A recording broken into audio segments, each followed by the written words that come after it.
people join? Does it tell you? I have no idea. It's just going to be us two on our own. It doesn't matter. We do it every week, just the two of us. doesn't really matter. Don't make it any different. It's always just us. I got an itchy nose. I can't scratch it because the black stuff comes off. It's so funny. Wait, I want to see if I can get a picture of us. Wait, I want to see if I can get a picture of us. There we go. That's it. Look up. I don't know why I'm smiling. Yeah. Why are you smiling? That's so funny. I'm gonna put it on our. Oh, that's so cool. Why are you smiling? Oh, I can hear it back. There we go. Yeah, we're live on YouTube. Look at that. We rock Halloween. How many miles are between us? How many miles are between us? Yeah, how many miles is there? Let me just see. I'm gonna see from where I am.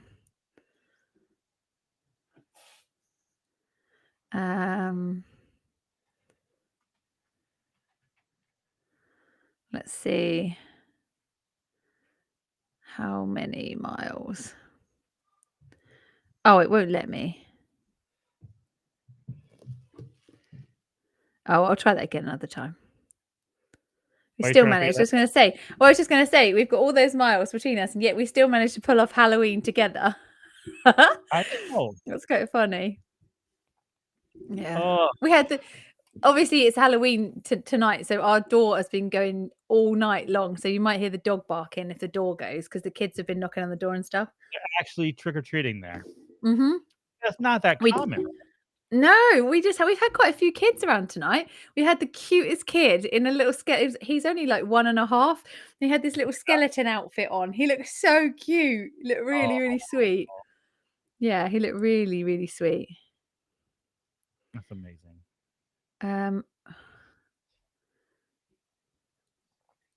I've just put it on That's so cool. I love it. Yeah, I'm steaming up here, so you have to take your mask off. We'll see how long I can go with Dr. William Husel. That's so funny. I mean, I wonder, can you imagine if you found out somebody went to Halloween as him?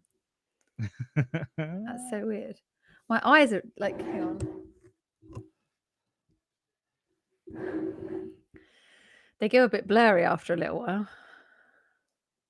But it doesn't look the same without. It doesn't look as good without them. You just look like you've got a massive black makeup on your face, which looks a bit. No, Did people actually remember the time difference? That it's 7 here and 3 there? Possibly.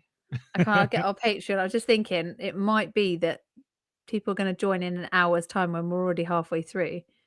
No, I mean, I said. Oh no, you set a thing up, didn't you? I did. It would have. Oh, Halloween live. Oh, there we go.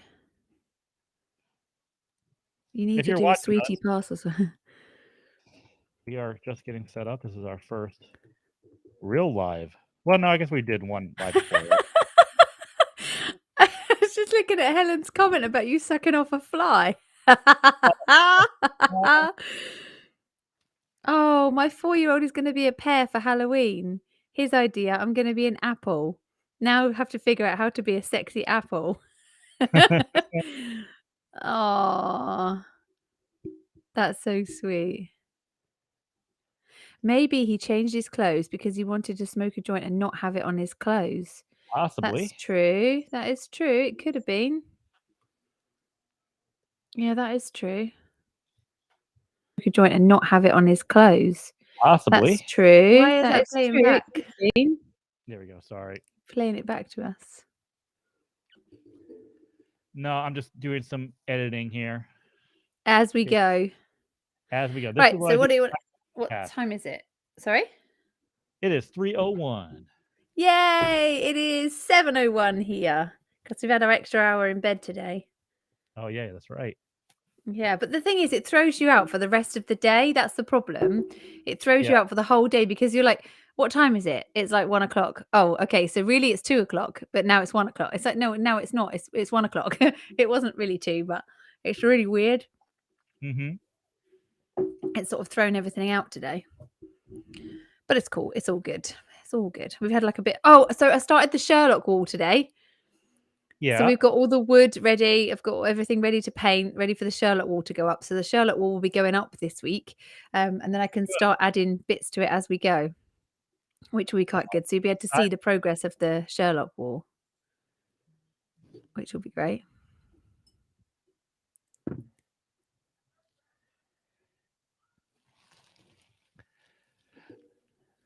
You need some blood on there. Where did you get that from? I got it from, actually, I've had this for a while. Oh yeah. I got this from a friend back for a wedding. For my wedding. For a wedding? Yeah. It's a COVID wedding. Yeah, COVID wedding. No. So it's fun. Just as a joke, you know, when you take the garter off and everything. Yeah. I put this on for my protection as I was taking off the garter. You were taking the garter off at your friend's wedding? No, my wedding. Oh, your wedding. Oh, I see. Okay. Yeah. I was going to say, whoa, that's really friendly over there. Someone else takes your wife's garter off. I'm taking my friend's garter off. Yeah, that's weird. I was just going to say, Oh. See, now I'm confused. I'm trying to make sure that we have comments or chat enabled here. I can see your message. I can see the welcome, but I don't know. I can see it now. It says messages from audience will display here. So I'm going to try not to sniff the whole way through this episode. Oh, Helen says, love the costumes. Yay! We look scary. Hello. This is weird. Are you guys okay? So if you guys are watching through Patreon, are you guys actually watching on Patreon, or are you guys watching through YouTube? I can't see Helen's message, so I'm guessing that's on Patreon. It is on Patreon. Okay. If you're on YouTube, send us a message and let us know that you're watching, and let's see if we can actually see some of this chat. Yeah, I can't see the Patreon messages, but I can see the on YouTube messages if anyone's watching on YouTube. I wonder if we did this as a public. I wonder how many people would just watch out of curiosity to see what it is. I don't know. I'm so excited about this week's case. Oh, me too. I'm really excited about this one. Oh, hang on. I've got a message. Got a message. Uh-oh. Okay. Where is it, though? Oh, no. Yeah, just people like it. I put the picture of us on together on Instagram. Oh. So you know me and the craze. I got into a bit of a discussion earlier with a guy on Instagram about Reggie Kray, and he put on there that he was a nonce and had done things to little children and things like that. And I was like, well, okay, where is this evidence to substantiate this? Because in all the stuff I've researched about the Krays, never once have I seen anything about them involved with anything involving young children. And he was like, oh, it's a well-known thing. People up north used to do stuff to the Krays, blah, blah, blah. And I was like, well, okay, so where did you get the information from? And he's like, from these gangsters up north, and they've got no reason to lie. And I was like, but that doesn't mean that it's true. You know, what you said, that doesn't actually mean that it's true. And he messaged and said, yeah, well, he was, as in like a paedophile. They were a nasty pair, and all these platforms actually celebrate these two wrong uns. And I was like, do you know what? I'm not going to argue with you, because unless you can give me actual fact, then I'm not believing it. Oh my goodness. Sorry, love. Yeah. Not going to believe. Oh, look at my friend's baby. It's her first Halloween. Yeah. As a little tiny pumpkin. I love that kids go to so much effort for Halloween. It's so cute. I think it's getting bigger and bigger over here, which is really nice. I want to have I was supposed to have a Halloween party for my 40th birthday last year. Obviously we couldn't because of COVID. So Then we were going to this year, but things have been, things have not been really that great this year either, have they? So we put it off this year. So maybe next year I might have one.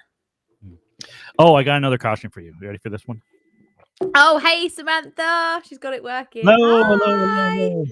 Yeah, Say I just hello turned to our that baby. shot on. So hello. All right, so here's my other costume. Ready? Let's see if you know who this is.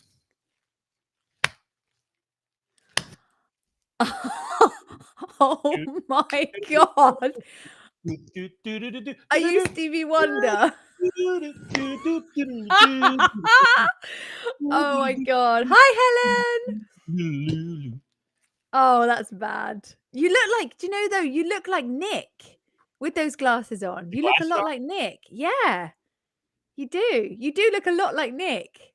You need to fold your arms though, like in the side, I'm a podcaster pose. Yeah, you look like Nick. That's really good.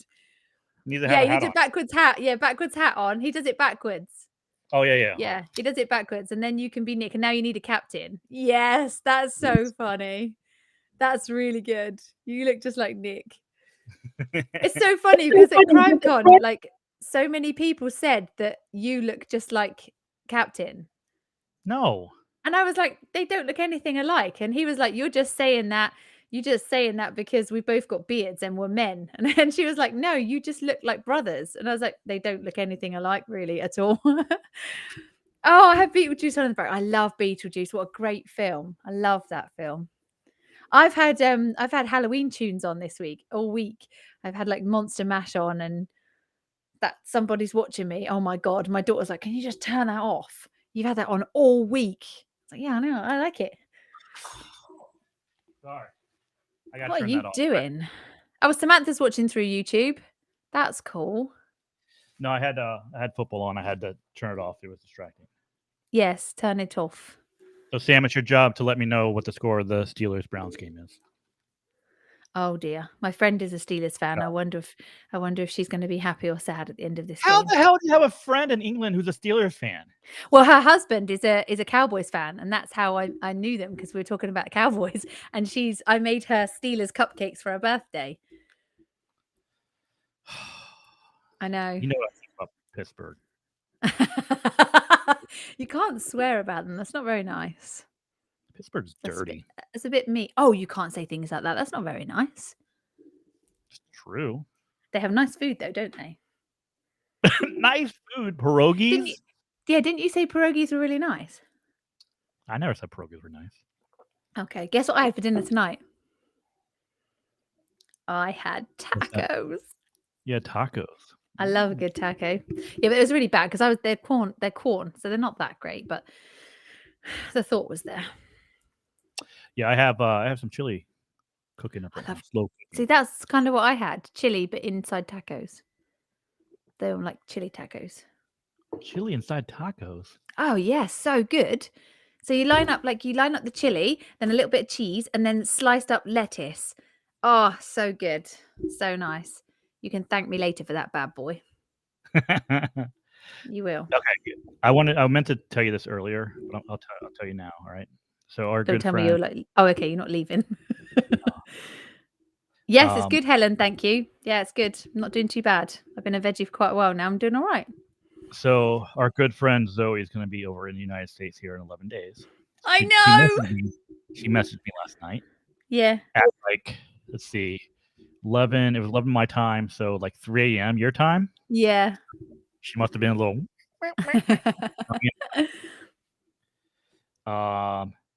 And let me just read some of this.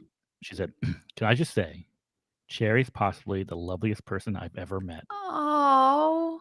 I'm not just saying it. She's amazing. She's so beautiful in every way. I don't know about that. Everyone thought me, her, and my sister were lifelong friends. Yeah, they did. We just met.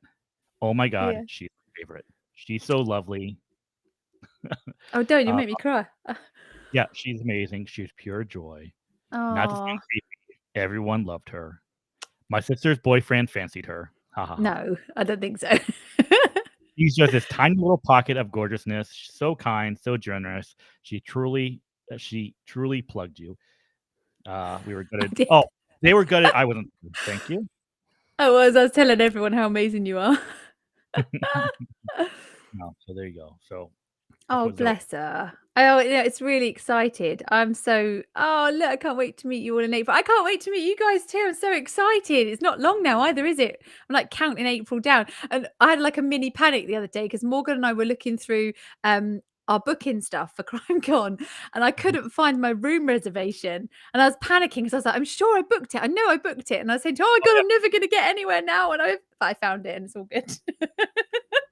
And I will say that if you are thinking about going to Vegas and you haven't booked your hotel, Yeah, book it soon. do it now. Yeah. Mm. I can tell you that the prices for the Paris have gone up significantly for Friday night and Saturday night. Okay. We looked, didn't we? And I think I booked mine back in June, and I think I got mine for like $89 a night. And you looked at one of the nights that I got it for 89, and it was like $239 for one night. It was crazy money. It's gone up so much.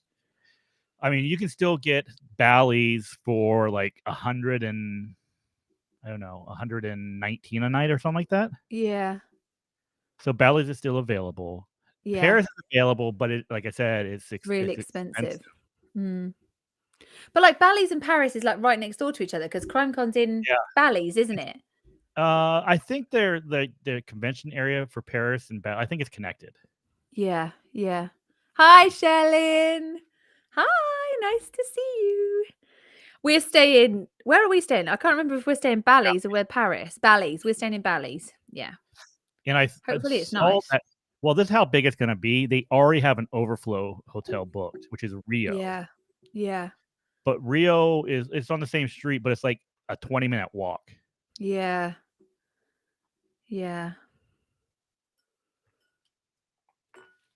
So so if you are going to book tickets, then it would be a good idea to get them soon because we've just watched the prices like crazily go up. I mean, obviously you don't have to stay at Paris or Bally's, but that's obviously where it's all happening, so it's less space to walk away. But that it is quite expensive. Bellagio's right across the street. Whatever. I mean, so you can do whatever you want, but but if you Bellagio's a nice hotel, but that's expensive too.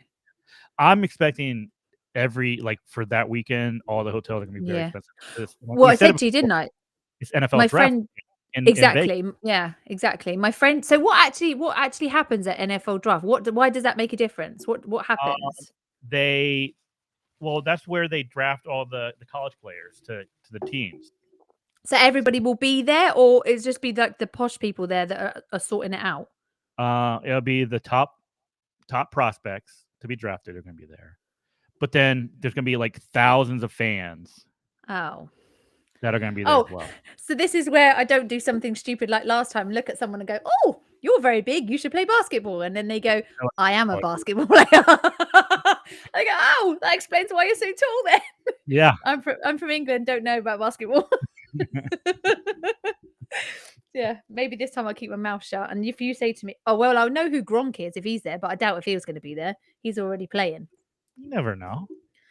Or Tom, what's his face? Tom Brady. He might be there. Tom, what's his face? That's his fish. Yeah. That's his name. Tom, what's his face? His wife is stunning, but he is quite a handsome man. You can see the reasons I watch the football. Right. Okay. Do you have anything you would like to say in our little build up to this week's episode? No, I don't, because I'm just interested to see what you're going to do. Okay. I have an idea. Like, I have a feeling that it's going to be a true story already. Right. Okay. Not because I don't trust you. Okay. But if it's fake, I would be very impressed. Right. Okay. Because doing a fake case. Yeah. I would think would be a lot harder than doing a real case. Like coming up with a fake case. Yeah. Okay. The bus ran into Jerome Bettis. Ooh. Who is Jerome? I don't know who that is. Jerome Bettis. He was a football player. Old football player. Oh. He played in the 90s. So she would be forgiven for not knowing who he was then. Yeah. Yeah. He's old school. You wouldn't know. Don't worry about him. That's the kind of thing I would do, though. Stand next to somebody really famous and go, no idea. I haven't got any idea who you are. No idea. Yeah. Yeah, so that's kind of like me. Have you got if you do have the intro music that I sent you, did you find it? Oh, thank you for reminding me. Yeah. Just before we go. Oh, I know what I was going to tell you. So, talking of Vegas, I was looking at, I was looking with my daughter at Vegas outfits yesterday because I was like, right, I need to get my Vegas outfit. I need to get my podcaster outfit right. I need to get my Vegas outfit right. She's like, what are you going to be doing? And I was like, don't actually know of an evening. Not sure, to be honest. So, I know that Vegas is a long, long walk. So I was like, maybe Yeah. might have to go wedges instead of heels, but we'll see. I managed heels all day, every day at CrimeCon here. I think I was the only one in heels all day, but I do love a pair of heels. I picked you out some outfits already. You did, yeah. Yes, you did. I've got them saved so I can buy them before we go.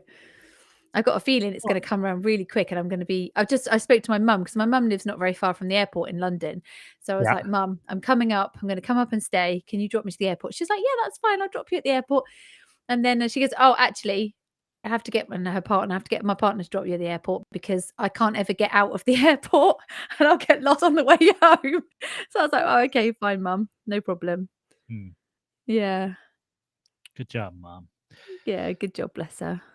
All right, let me make sure that this is what we need, and I need to adjust the sound. Okay. That sound right? Aww. What is it? I can't hear anything. Oh, shoot. Oh, thanks. Yes, that's it. Yes, that's it. Okay. That's my spooky intro music. My husband just got back from Vegas today. Sam's husband came back from Vegas. I think my husband's fun. Baby, I'm getting the hell out of here. My husband's going at the end of next year, so I'm going the beginning for CrimeCon, and he's going at the end for a stag do. So we're both going to be in Vegas next year. It's going to be like The Hangover. He's going to be phoning me, asking me to transfer more money over so they can get out of jail. Hopefully it's not the other way around, and he's transferring money for me to get out of jail. You never know. All right, let's see. What do we have? All right. Are you ready? I'm ready. So if you're watching this, this is what we do every Sunday. And it's your case, so it's probably going to be smoother. I don't know about that. We'll see. Hopefully there's not too many things for you to edit out this week. Oh, yeah. Speaking of which, I need to do this. 3, 2, 1. And we are recording. Okay, welcome to the Halloween edition. What? Not yet. Not yet. Oh, are we counting down? Nope. I gotta do something first. Okay. All right. So here we go.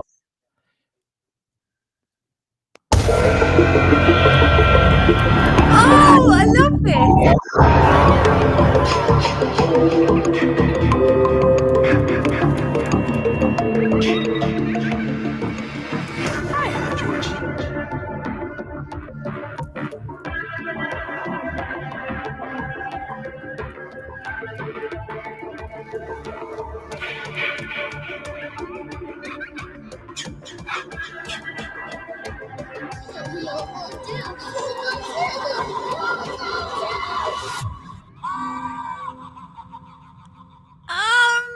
Amazing! Welcome to our Crimepedia Halloween special. Well done, Morgan. That was great. I love our spooky intro. You're a genius. I have to thank our good friend, Captain, for making that happen. Oh, bless him. Thank you very much, Captain. That sounded amazing. That was so cool. I love it. I wish we could keep that all year round.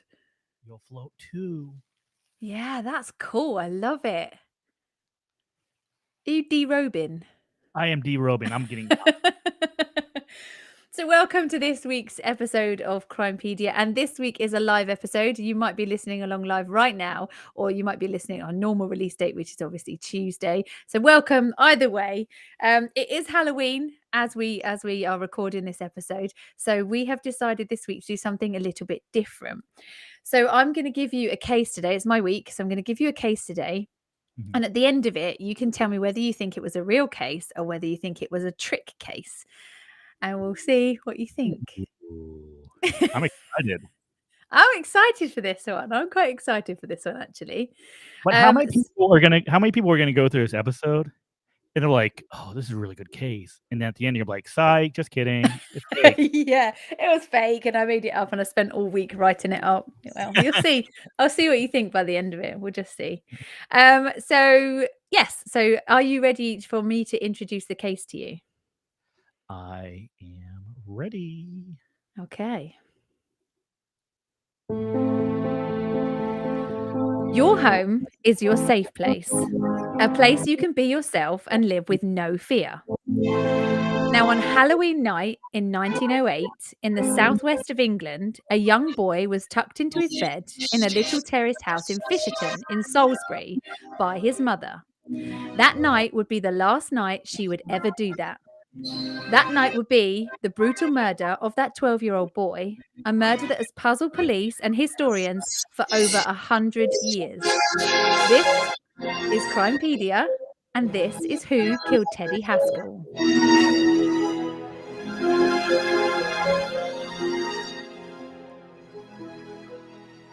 Okay, so in 1908, 12-year-old Edwin Haskell, known as Teddy, and his 34-year-old mum Flora lived at number 40 Meadow Road, which was a small terraced house on Fisherton, which is a suburb of Salisbury in Wiltshire. Now, Salisbury is a medieval cathedral city, okay, in southern England. It's in a county of Wiltshire. It's 9 miles south of Stonehenge. So it's one of those kind of like known for its spookiness, and it's not very far from Salisbury Plain, which is where it stands. So Salisbury is known for ghost walks and tours of the city. They do these ghost walks that you can go in and you get someone that guides you around and shows you where all the scary bits are. It's got like the tallest cathedral spire. It's got the world's like oldest working clock ever. And the cathedral has got one of the original copies of the Magna Carta. So if you don't know what Magna Carta is, it's a document from the 1200s that basically set out rights of English people. So like it's a massive document that they don't really want to lose, and it's there in Salisbury. And you're not allowed to Google any of this. Get your hands off your computer, you little cheat. Get away. No, hands in the air.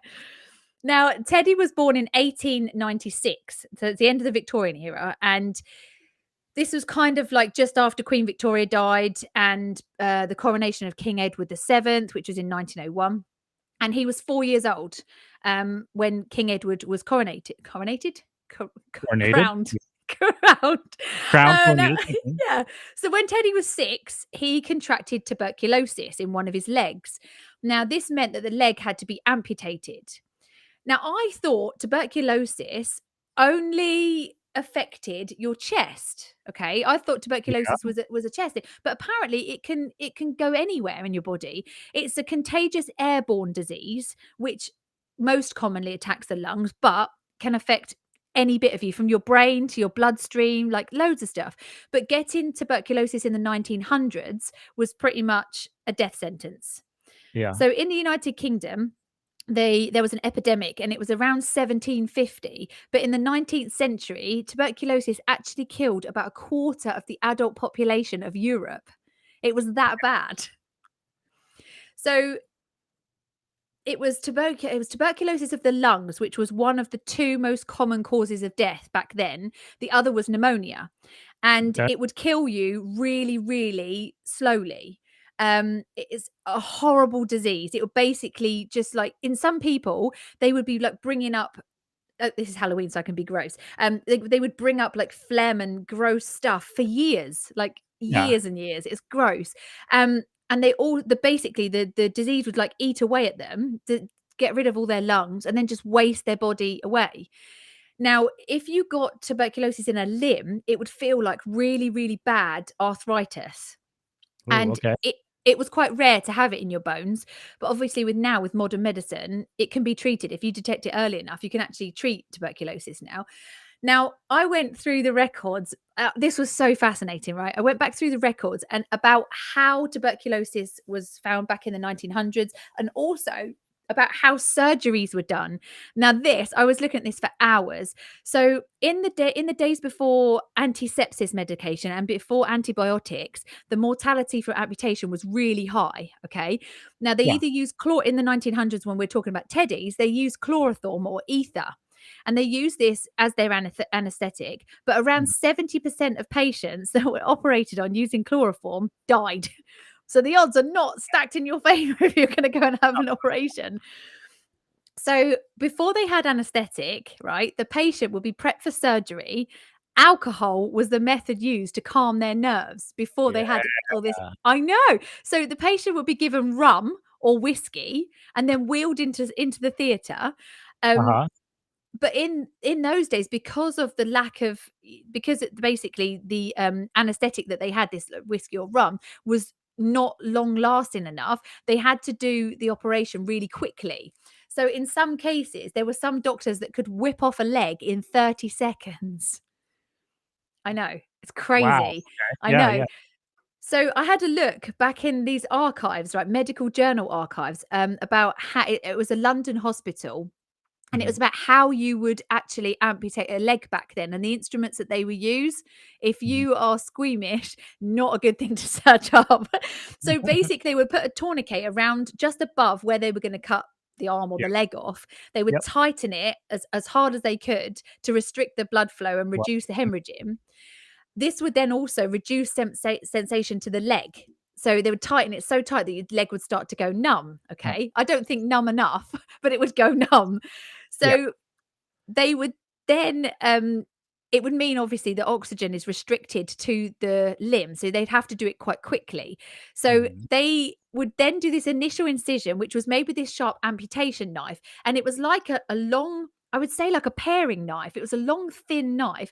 Later on in the 1900s, they got like a rounded knife, but it was, and they would basically just like separate the flesh. So pull it all around and take the flesh open, and then they would just get this saw, and literally it looks like a saw that my husband's got in the garage, and they would just hack away at the bone and just Oh, take the leg no. right off. Yeah.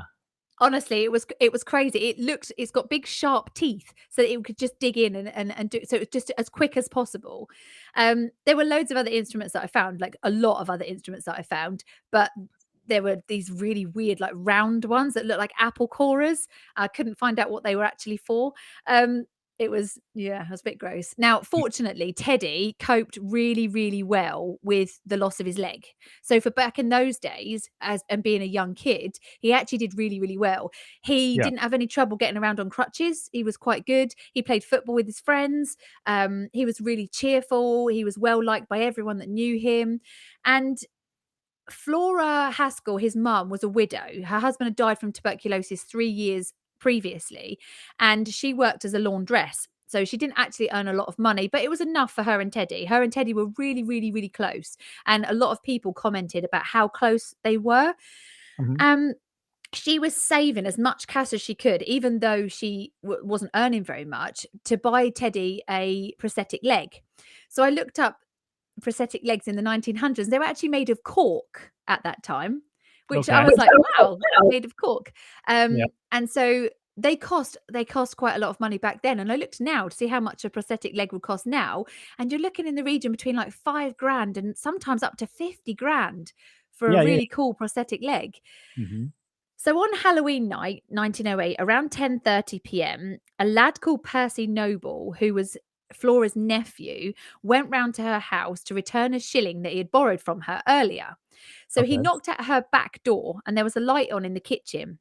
He said that he heard a chair being moved and then a thumping noise, but didn't hear a door being open or closed.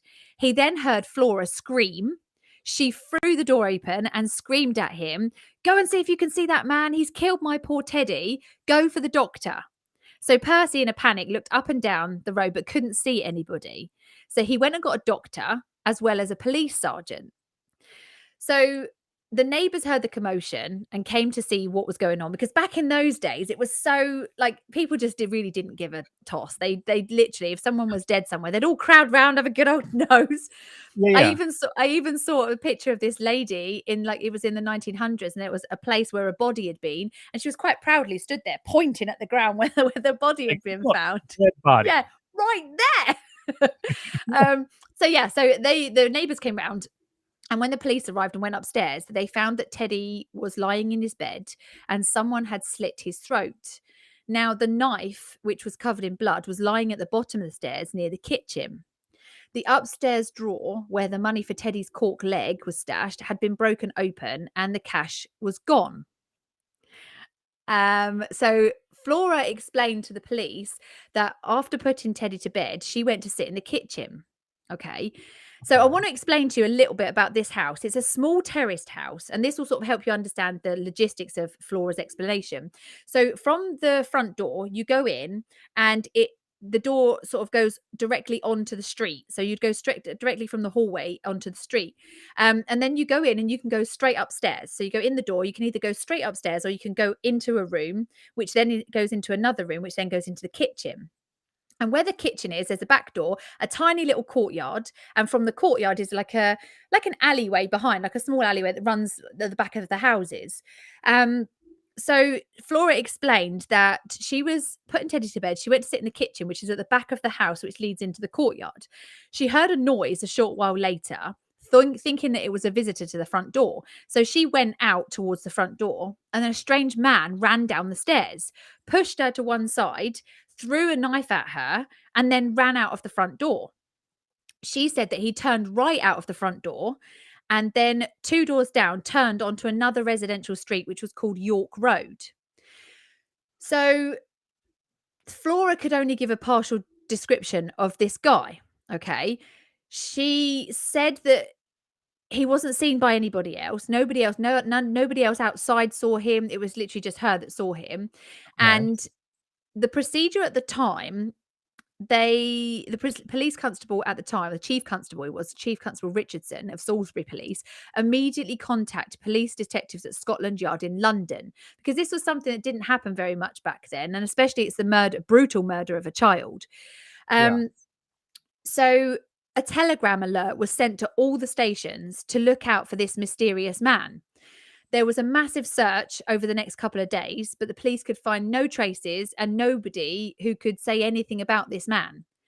The problem was, before the police had been able to examine the crime scene or Teddy's body, doctors had been into the house and had washed and moved his body and disarranged all the bedclothes. So any evidence that you might have had, such as fingerprints or anything like that, would be lost. But we're talking about 1908, so fingerprints, fingerprinting back then wasn't a huge thing, was it? So, real quick question to go back. What door did Percy Noble go to? What the door? back door. The back door. He came to the back door of the house. And what's mom's name again? Flora. And Flora asked Percy if she saw that man? Yeah. But he was at the back door and he ran out the front door. Okay. Yeah. So the police were able to determine that the murder weapon was a kitchen knife that belonged to Flora, which had recently been sharpened. Okay. So Chief Inspector Walter Dew of London Scotland Yard was sent to Salisbury, from London. London is about 90 miles away from Salisbury, and he was sent to investigate the murder. Now, he had been involved in the hunt for London's famous serial killer, Jack the Ripper, but apparently he exaggerated how much he was involved in that. So he claims that he was involved in that, but how much he was involved with it is questionable. So the local chief constable, the guy I talked about earlier, Ernest Richardson, told his family that as soon as Chief Inspector Dew came to Salisbury, he believed that Flora was guilty from the very beginning, whereas Chief Constable Richardson wasn't so sure, and he preferred to get the facts before he made his mind up. I've got the itchiest nose, sorry. Oh, that's better. Okay, so Detective Dew thinks that she's guilty, whereas Chief Constable Richardson thinks she's not. Now, she was arrested and she was charged with the murder 5 days after Teddy had died, which was the 4th of November. Teddy's funeral took place the next day. Okay. On the day of Teddy's funeral, there were crowds, literally, oh, it's so sad. There was crowds lined everywhere as the hearse drove down. It was a mile from his house to the graveyard, which was on Devizes Road in Salisbury. His coffin was followed to the graveside by 12 of his classmates from Fisherton School, and he was buried alongside his dad. Oh, I thought that's really sad. So this brings us to the trial. Now, the prosecution said that the most telling evidence of the trial was the blood-stained clothing that Flora wore on the night of the murder. okay. Now, the medical experts testified that the stains showed no splash, okay? Because it would have been expected that as the assailant came to the bottom of the stairs and threw the knife at her, she would have been splashed with blood. And they think that there wasn't enough splash on the clothing. They also said that blood was found in Flora's kitchen was consistent with a knife being laid down on the side, not dropped or thrown. Okay.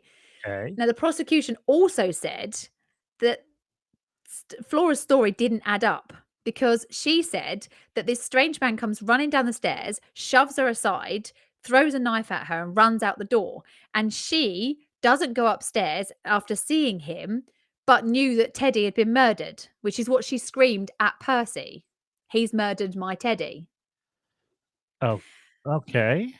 So that's not, obviously that's doesn't Yeah. really make sense. The first thing you would do, I think, would be to run upstairs to try and find your kid. Well, that Mhm. would be logically thinking. Now, the prosecution claimed that she had killed Teddy in an act of mercy because of his amputated leg. They're saying that the murder wasn't premeditated, but they think it was the result of a moment of madness. An extraordinary abnormal condition. She just had a moment of madness and decided to go and kill her son. And she said her response to this, and this is quite a famous response: "If I did it, I don't remember." Oh, okay.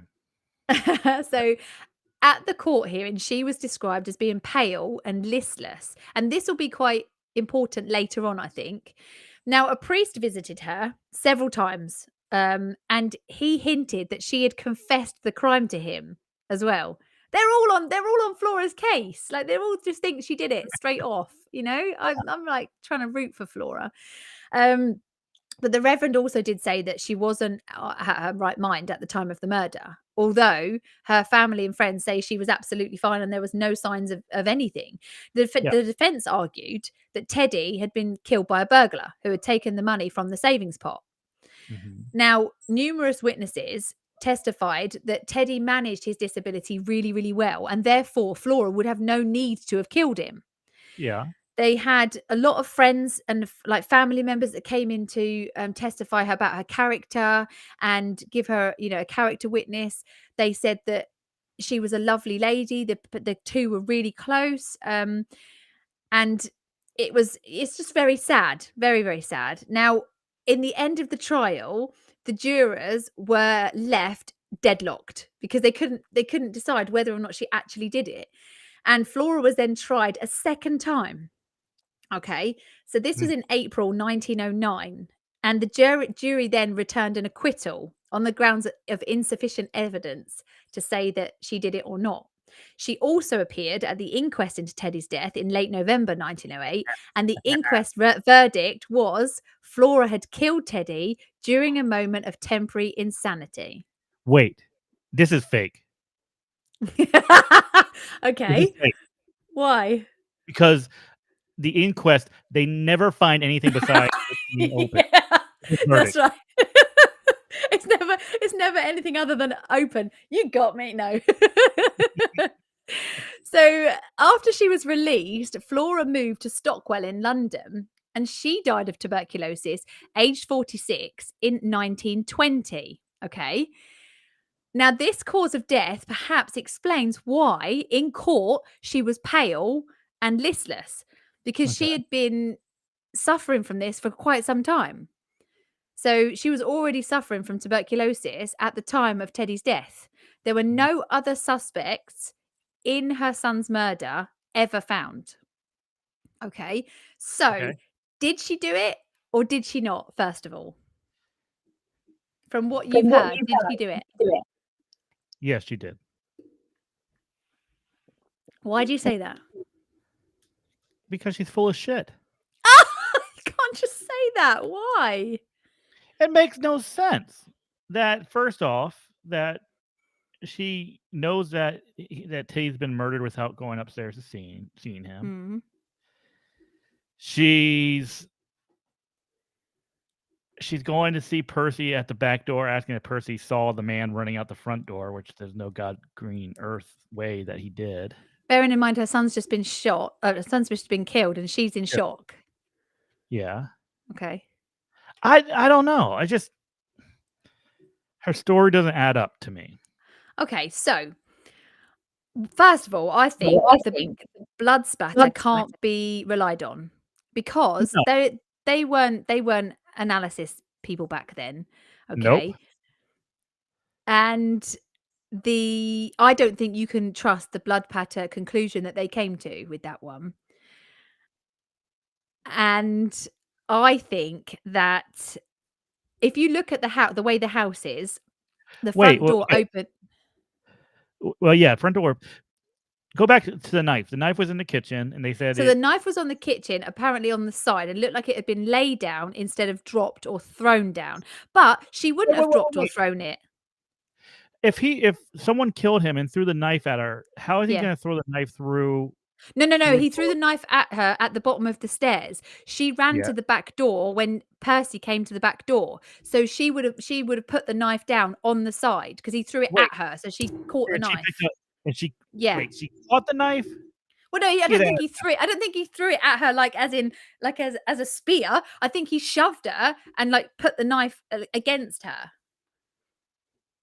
Get out of town. Oh, come on. You can't just straight away think she's guilty. Listen to my reasoning, okay? So, I think that there is good reason why the blood would be on the side in the kitchen because she would have put the knife down. She wouldn't have thrown the knife on the side. So that to me, when you look at it, I get that the knife wasn't thrown in the kitchen. I get the knife was put down on the side because if she's had it shoved into her stomach and she's just like, oh my God, it's a knife and it's blood. And then Percy's come in and she's run and put the knife down on the side, screaming at Percy. I don't suppose she would have thrown it. So that to me makes sense. That's why it's laid down on the side and not thrown on the side. Okay. The strange thing, I think, is that the front door opens directly onto the street. Okay. There's also the back door.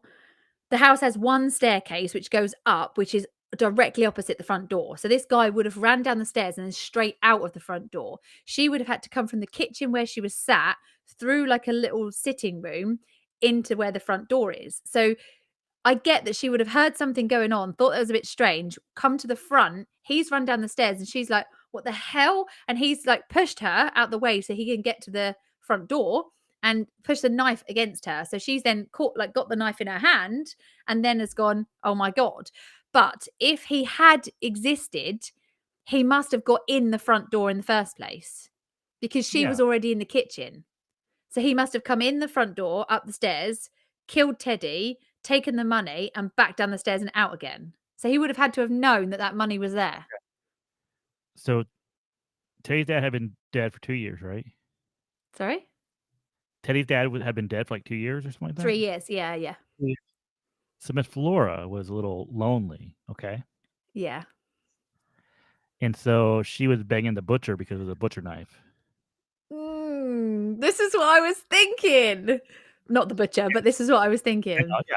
So she's shagging up with someone. Uh-huh.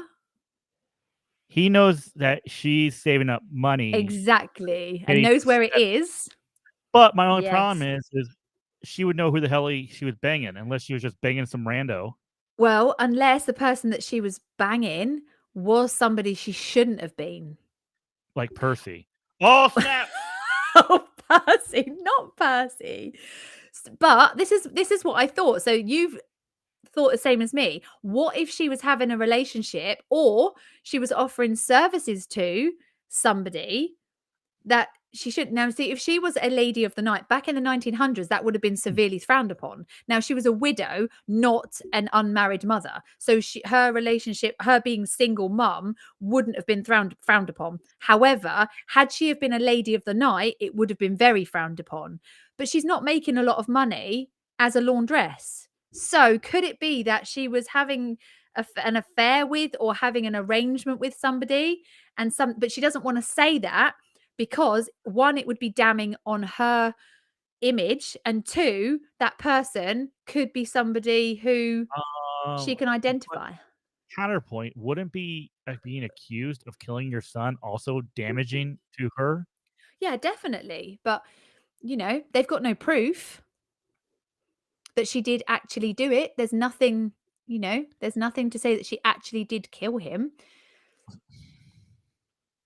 That's what I thought straight away. I wonder if she was having some sort of extramarital affair, or Yeah. somebody was married and she was, maybe. There's no way that someone's just gonna happen to just sneak into your house, get upstairs, kill your son, and get out without you knowing before he's running down the So steps. exactly. So for me, I think it would be somebody she would have known. And why would they be in her house at night when Teddy's in bed?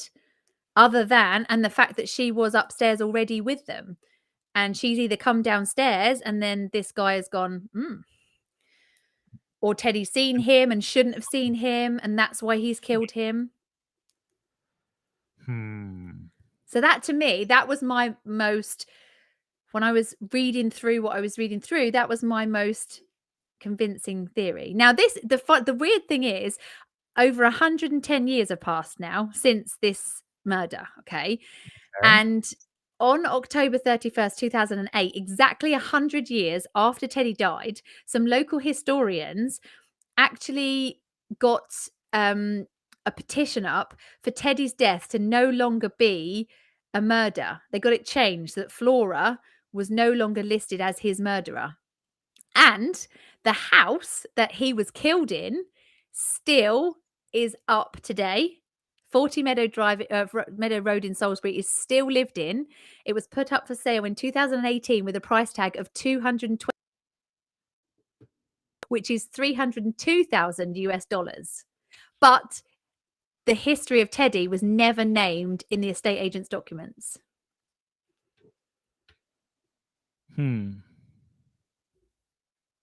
Damn. See, it sounded like she killed him up until the point that you mention the fact that she might have known who was in there. I have got a gut feeling she is innocent.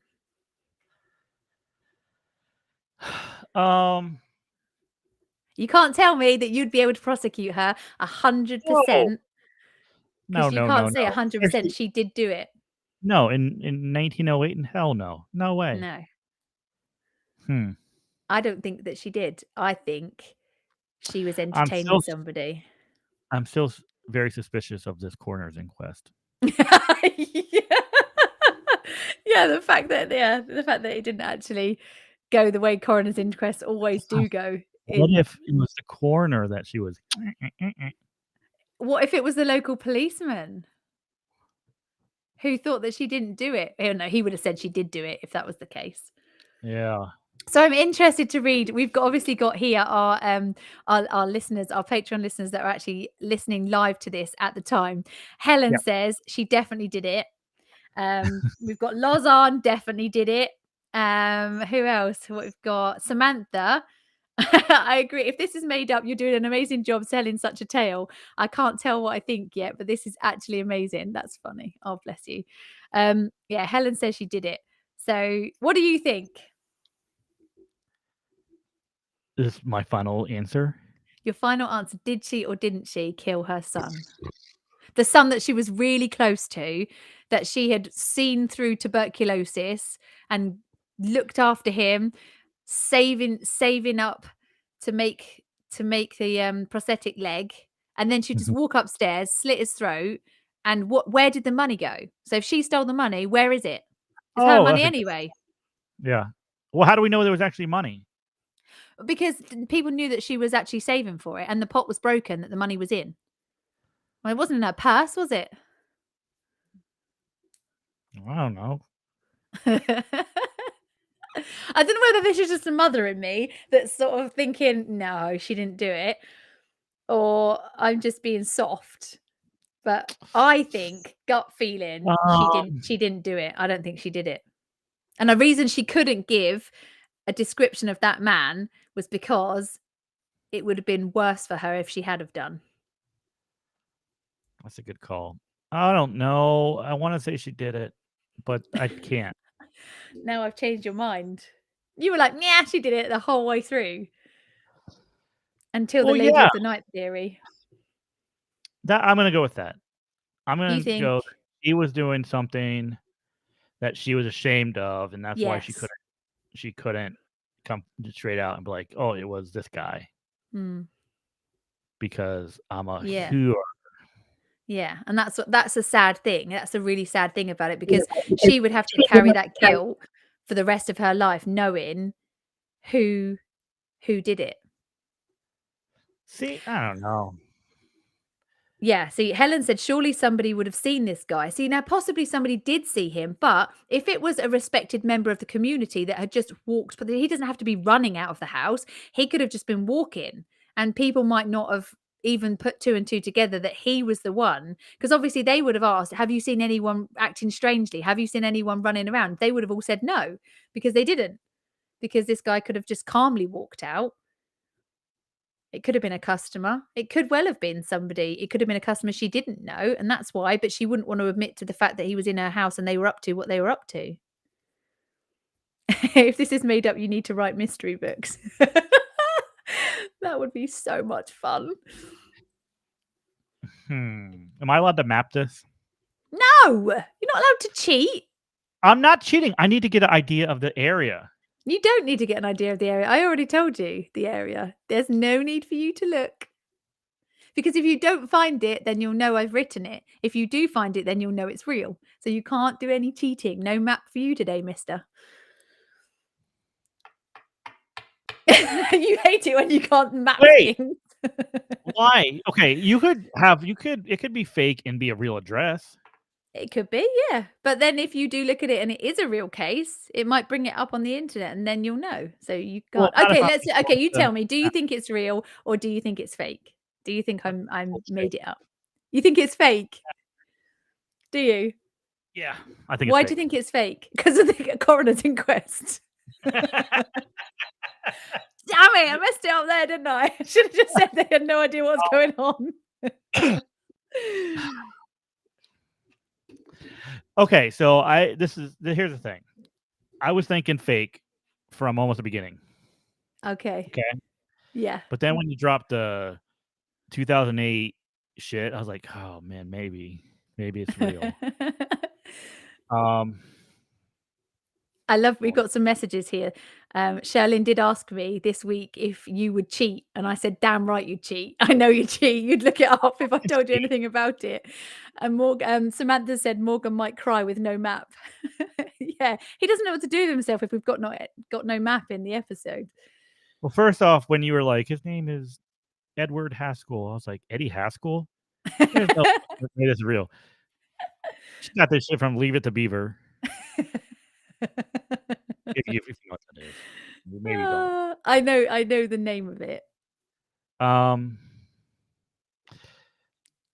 I want to say that this is made up because I want to be very impressed with your fiction writing. I'll say it's real. That's my final answer. I'll say it's real. You think it's real? You are correct. It is a real case. It did actually happen, and it is one of Britain's longest, obviously unsolved murders.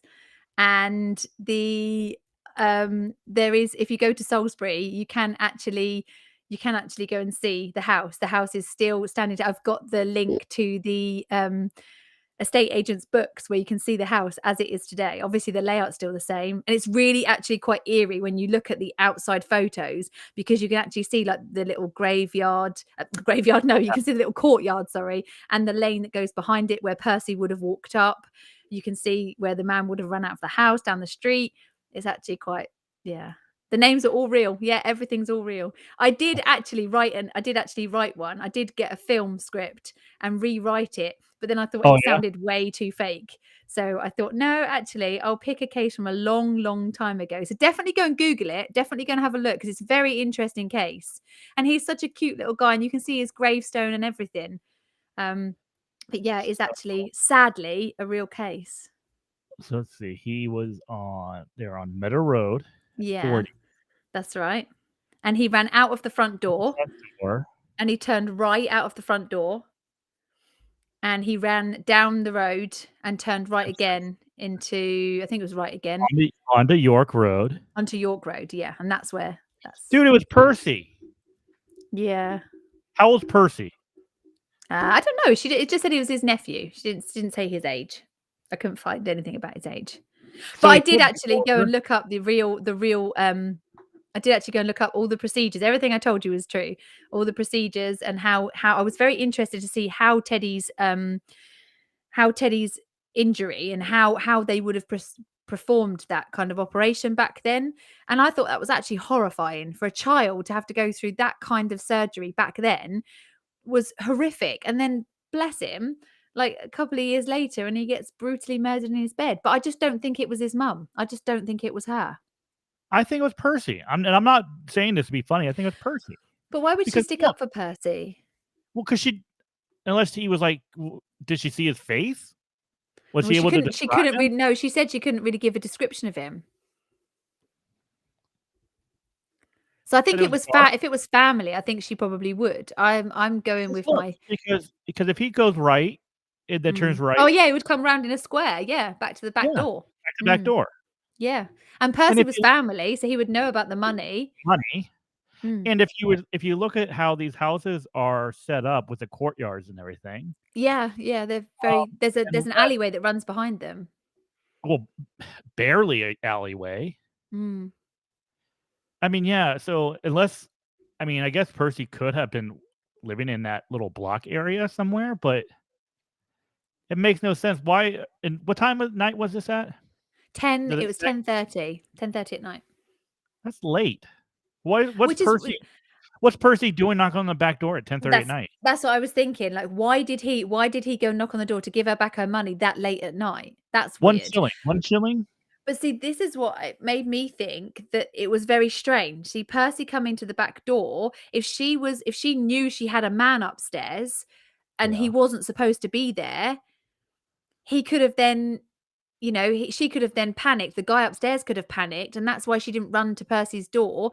So she's gone down to shoo the guy out the front door, and that's when he's come down covered in blood. Yeah. And then she's panicked and said, that man's killed my Teddy, because she wasn't expecting him to come downstairs having just murdered her son. Unfortunately, I don't think it matters how much evidential stuff we've got nowadays. I don't think we're ever going to find out Oh, who no, no, no. killed Teddy, No, which no, is no. such a shame, isn't it? No. He's such a sweet boy. Hmm. We have Crimepedia baby watching the episode live. Oh. She's so gorgeous. It's so mad we've known her from an embryo. So that is this week's case for you. That's really good. It was fun, wasn't it? It is. You know what? Since this was an old one, Yeah. I think we need to do. Well, it's not really a one that's like publicized or anything. It's not even. I mean, if you look at it, it's not even like an open case, like it was solved. But it'd be interesting to look at my great grandfather. Okay, so in 1910, it would have been like December 1910. He lost his second wife in August. My great grandfather, Louis Bush, was a year old, maybe very young. And one day he was working. He worked as a barkeep at a saloon. And after he left work, he went around the corner to a friend's house. And I guess there was someone at the house that was sick. And from what we can tell in the newspapers, he became distraught, went outside, went like to the backyard out towards like the garage, and then shot himself, right? way. But I don't think he did. Okay, why? He did. I don't know. Just something that's weird about it. That they said, oh, he was so distraught over losing his wife that he killed himself. But this was like 3-4 months after the fact. After she died. He had just worked a full day. He went to go visit friends who had a sick relative. And then he's going to see a sick relative and go, I'm just going to go out into your backyard and shoot myself. That's doesn't really make sense. weird. Yeah. It doesn't make sense to me either. No. Mm-mm. It doesn't make any sense. That's strange. Yeah, we definitely need to look into that one. The only problem is there's not a lot of people to interview now from that hanging around from that. Sadly. No. Yeah, that's a good one. That's a really good one. Do you know what? We have some murders in my family, funny enough. My mum's uncle shot his wife, so shot her auntie. I think he shot her. Yeah, I think he shot her and killed her, which was bizarre. Nobody obviously was expecting that either.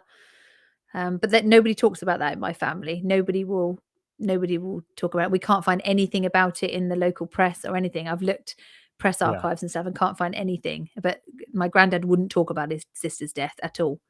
We wouldn't even talk about it. Strange. But it would have been interesting to look into that. Let me hang in there. Interesting. I've lost the chat facility. Where have you gone? I've lost you all. Don't know where it's gone. Can't see the conversations. I've lost you guys. Oh no, there you are. Found you again. I found you. I love the way when I was reading through the comments as we were doing this. Oh, Morgan, would you like to know the score? Yes, please. Browns 10, Steelers 15. Ugh. Okay.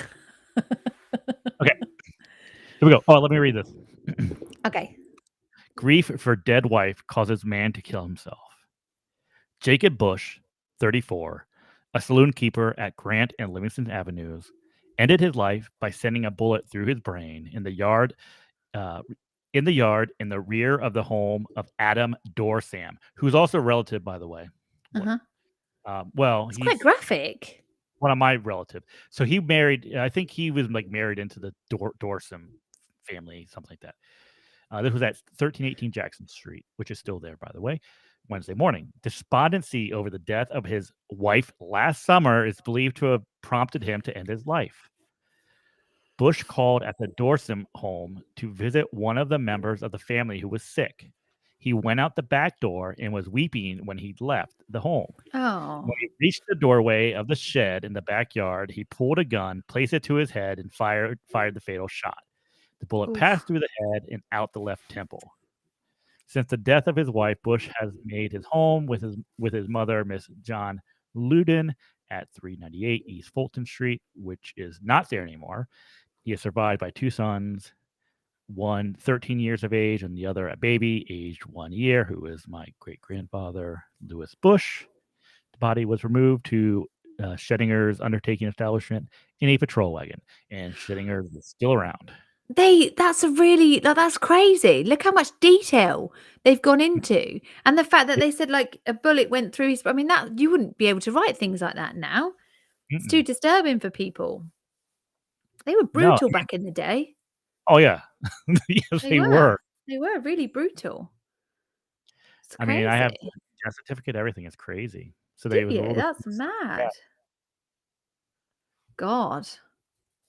That's really interesting. You should definitely try and look at. But the trouble is, again, with something like that that's so long ago, there's nobody around that's going to be able to talk to you about it. And unless they kept records or diaries, then you're not going to be able to find out very much. It's so interesting. When I look back into the history of like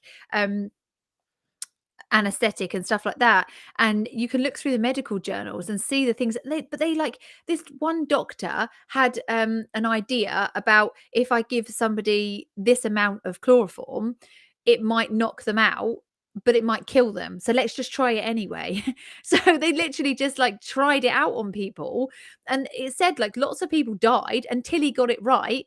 And then they showed how I read about how he put stuff on a gauze tested it thinking that this would keep the wound fresh, because a lot of people died because of like sepsis and stuff. Yeah. This would try this on this guy, see if it works. So he treated the wound with this gauze, put some sort of, I don't know, it was some sort of acid or something that he put on there, put Yeah. it on, wrapped the guy's leg back up, checked it within a week, thinking that he might die because he might have sepsis, but it was all clean. So he was then, hallelujah, this works. So in future, he did that on all of his clients, and then people slowly started to die less. But there were a lot of casualties on this guy, like just testing stuff out. And I was That's like, Matt, insane. yeah. And it's obviously that was before they did it all on like, animals Yeah. and stuff. But this is like real people that he would have this mad brain idea. I wonder if this will work. Oh, I'll try Mhm. it out on my next patient. If you were Oh. unlucky to be the next patient, you Mhm. would be, you'd be in trouble. Yeah, well, when you were talking, doing your story with Mm. Teddy and getting amputated, I started thinking about, like, the Civil War and, like, Yes. during Yeah. the Civil War, they would amputate anything. It's like, "Oh, he got shot in the leg? Amputate it." Yeah. But they would do, Yeah. like, multiple amputations, like, right there. There was there was no Nothing. sterilization, nothing. They just did it No, right there in the field. they did. They did. And a lot of that comes up when you start researching into it. It tells you a lot about in the trenches, all the different things that they would perform. And like you say, if they got shot in the arm or something, they would just chop it straight off right there and then. Just chop it off, bandage it up. And there's obviously no pain relief. They would just literally give the guy a bit of something to bite on, and they would. It's crazy. And Sam, because everyone goes to a concentration camps on their honeymoon. Sam went to concentration camp on a European honeymoon, Wow. and they were told about how much experimentation was Yeah. done in that Yeah. regard, or if the subjects lived or died. That is Sad, gory. isn't it? Yeah, It's no, very it is. sad. Yeah, it's really sad that actually the doctor would just have an idea, this might work. So let's just try it on you. And if you die, you die. Oh, okay. Didn't Cheers. they do didn't they do stuff like they did, like, experiments on, like, trying to, like, change eye color and stuff like that? They did some really, really weird stuff back in the day. They did some really strange Yeah, things. But I yeah. wonder, out of how many of those crazy harebrained ideas at the time, modern medicine has come from that in some form or another. I would imagine quite a lot. I don't know. Accidents. Yeah. Oh, I'm Samantha's just messaged to say that actually they are a little bit messed up. Their primary destination was Oktoberfest, if that makes you feel any better.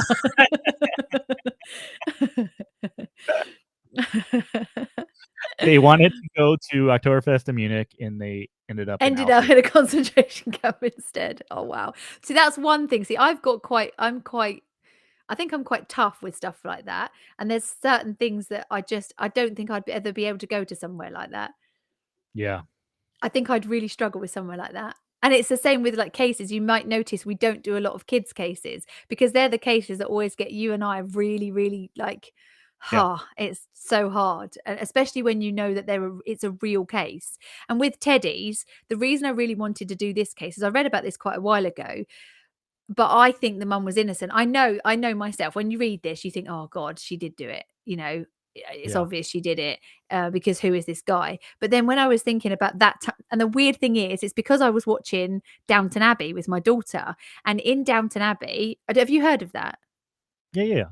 Okay, so in Downton Yes. Abbey, Ethel is one of the maids downstairs, and she turns to prostitution because her son she had like a liaison with an army general or something, and he basically just threw her to one side. So she was left now unmarried with a baby, which was frowned upon back then. But also then she turned to prostitution to try and earn money to look after her son. And it was so frowned upon that everybody, like nobody wanted anything to do with her because that's what she did to earn her money. And that's what immediately made me think, I wonder if Teddy's mum was doing something like that, but couldn't say. And even after she got arrested, still couldn't say that she was, a prostitute. And that made me really sad. And I thought, I wonder if that's what she was doing. And that's why. It could be. Definitely could be. Yeah. It Bless doesn't her. make sense to me, though, because it doesn't make sense once again to that someone was able to get in the house and Exactly. Without her knowing. Mhm. I know they probably didn't lock their doors back then, though, to be fair. The doors Yeah. probably weren't locked. So somebody might have been able to get in the front door if she was in the kitchen. But it's she not like these wouldn't have heard places them. in 1908 were carpeted or anything. True, that's It's true. gonna be Yeah. like stairs, and I mean, if Yeah. you ever walked up a Yeah. pair, some wood steps, they're I noisy. know. Yeah. Which is what makes me think she knew who it was. Yeah. And why would you not say anything about somebody who killed your son? It would be either because they were a person of power or, I don't know. So that was my thoughts on it anyway. I'm on Flora's side. That was good. Oh, I'm glad you liked it. So next week will be your case.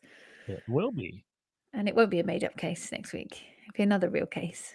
It'll be a real one.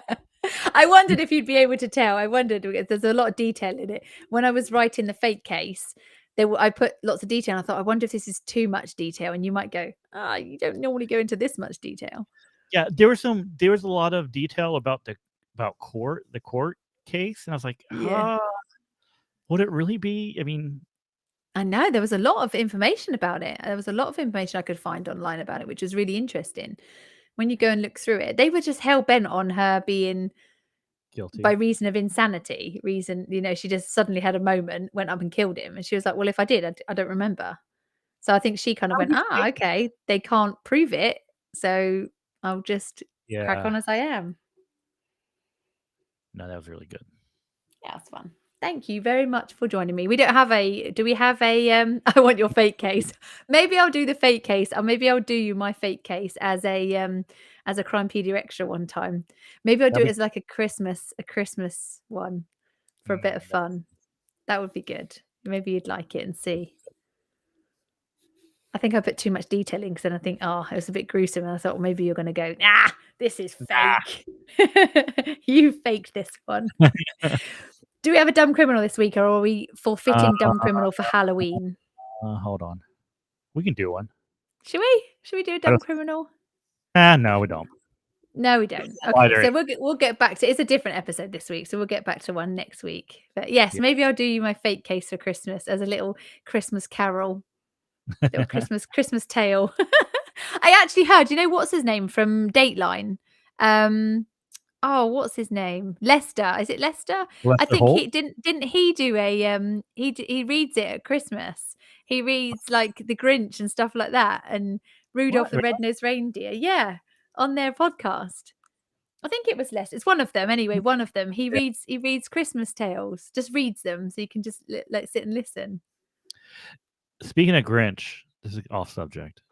Okay. I learned about this. And so me and my friend, we got in a conversation about key parties. I don't know if you know. In the bowl. Yeah. Are you going to go to one? Why would I go to a key party? I don't know. No. I thought you were just about to tell me you're going to go to one. No. Well, we were talking about it, and we're like, did that thing? Has anyone ever been to a key party? Do they really exist? Which apparently they had. They don't. It's just a urban legend.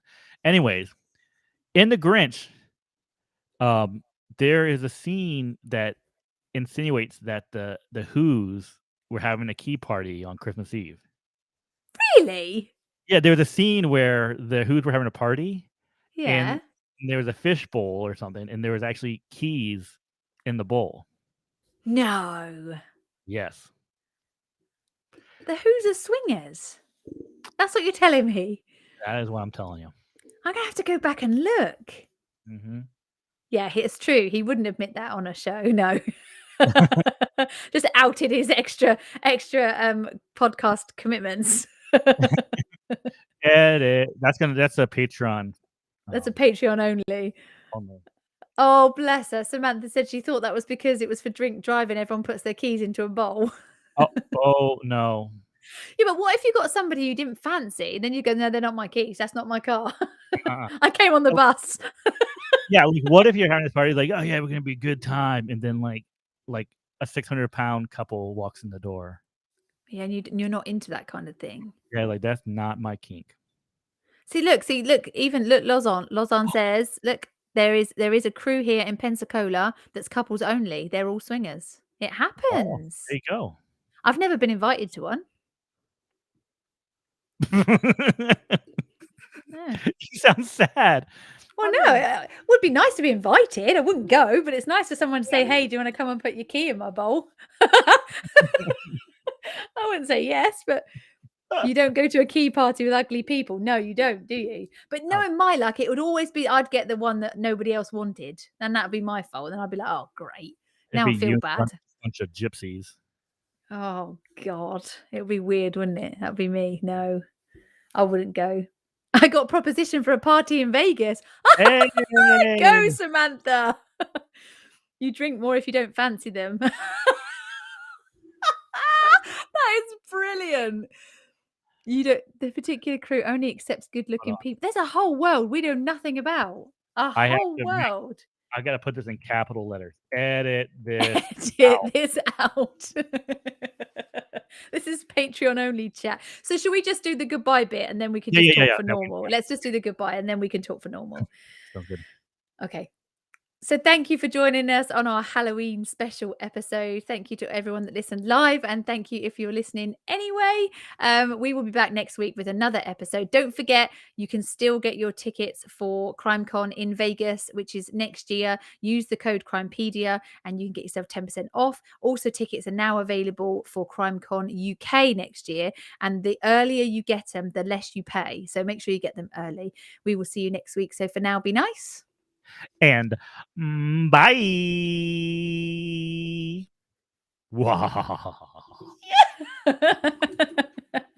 Good fun episode. Now we can talk about everything now.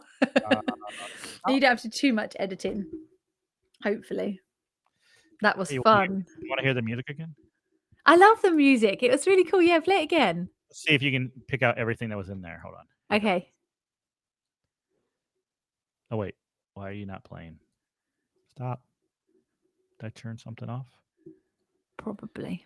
Oh yeah, I did. Here we go. I forgot I had to fade out the music.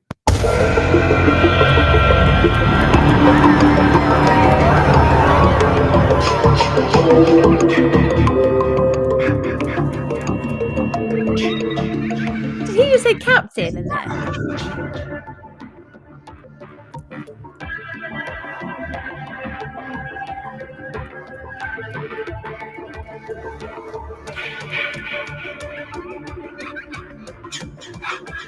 Is that your daughter in there too? Oh.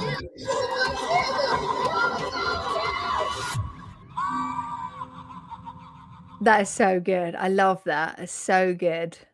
So one of the yeah, actually not the real one from like the movie from Halloween. No, wait, not Halloween. Okay. No, Halloween. It's actually Tommy Davidson from Illin and Philly, which is a comedy special that we watch all the time. It sounded so good. I love I must admit, I really do love our intro music. I do really like it. As soon as it starts playing, I think, it's our podcast. It's lovely. I love it. It's cool. Captain did that sounds so good. Did ask if we have it available for a ringtone. He's like, you should. I want it as a ringtone. We should try that. How do we do that? I don't know if I can do that on an iPhone though. I don't know. I have to look. I used to have it on like my old phone when my daughter was tiny. Because you can hear your kid's voice through anything. And I used to have her saying, "Mommy, your phone's ringing. Mommy, your phone's ringing." So I'd always know it was my phone. Yeah, but now you can't do it on the iPhone. So I don't know how you would change a music file into your ringtone. Currently, I've got Sex and the City on mine. That's what mine is. But I like that. I love the idea of the Crimepedia ringtone. That would be so cool. Yeah, he did a good job. I'll have to admit, I'm gonna text him. So good.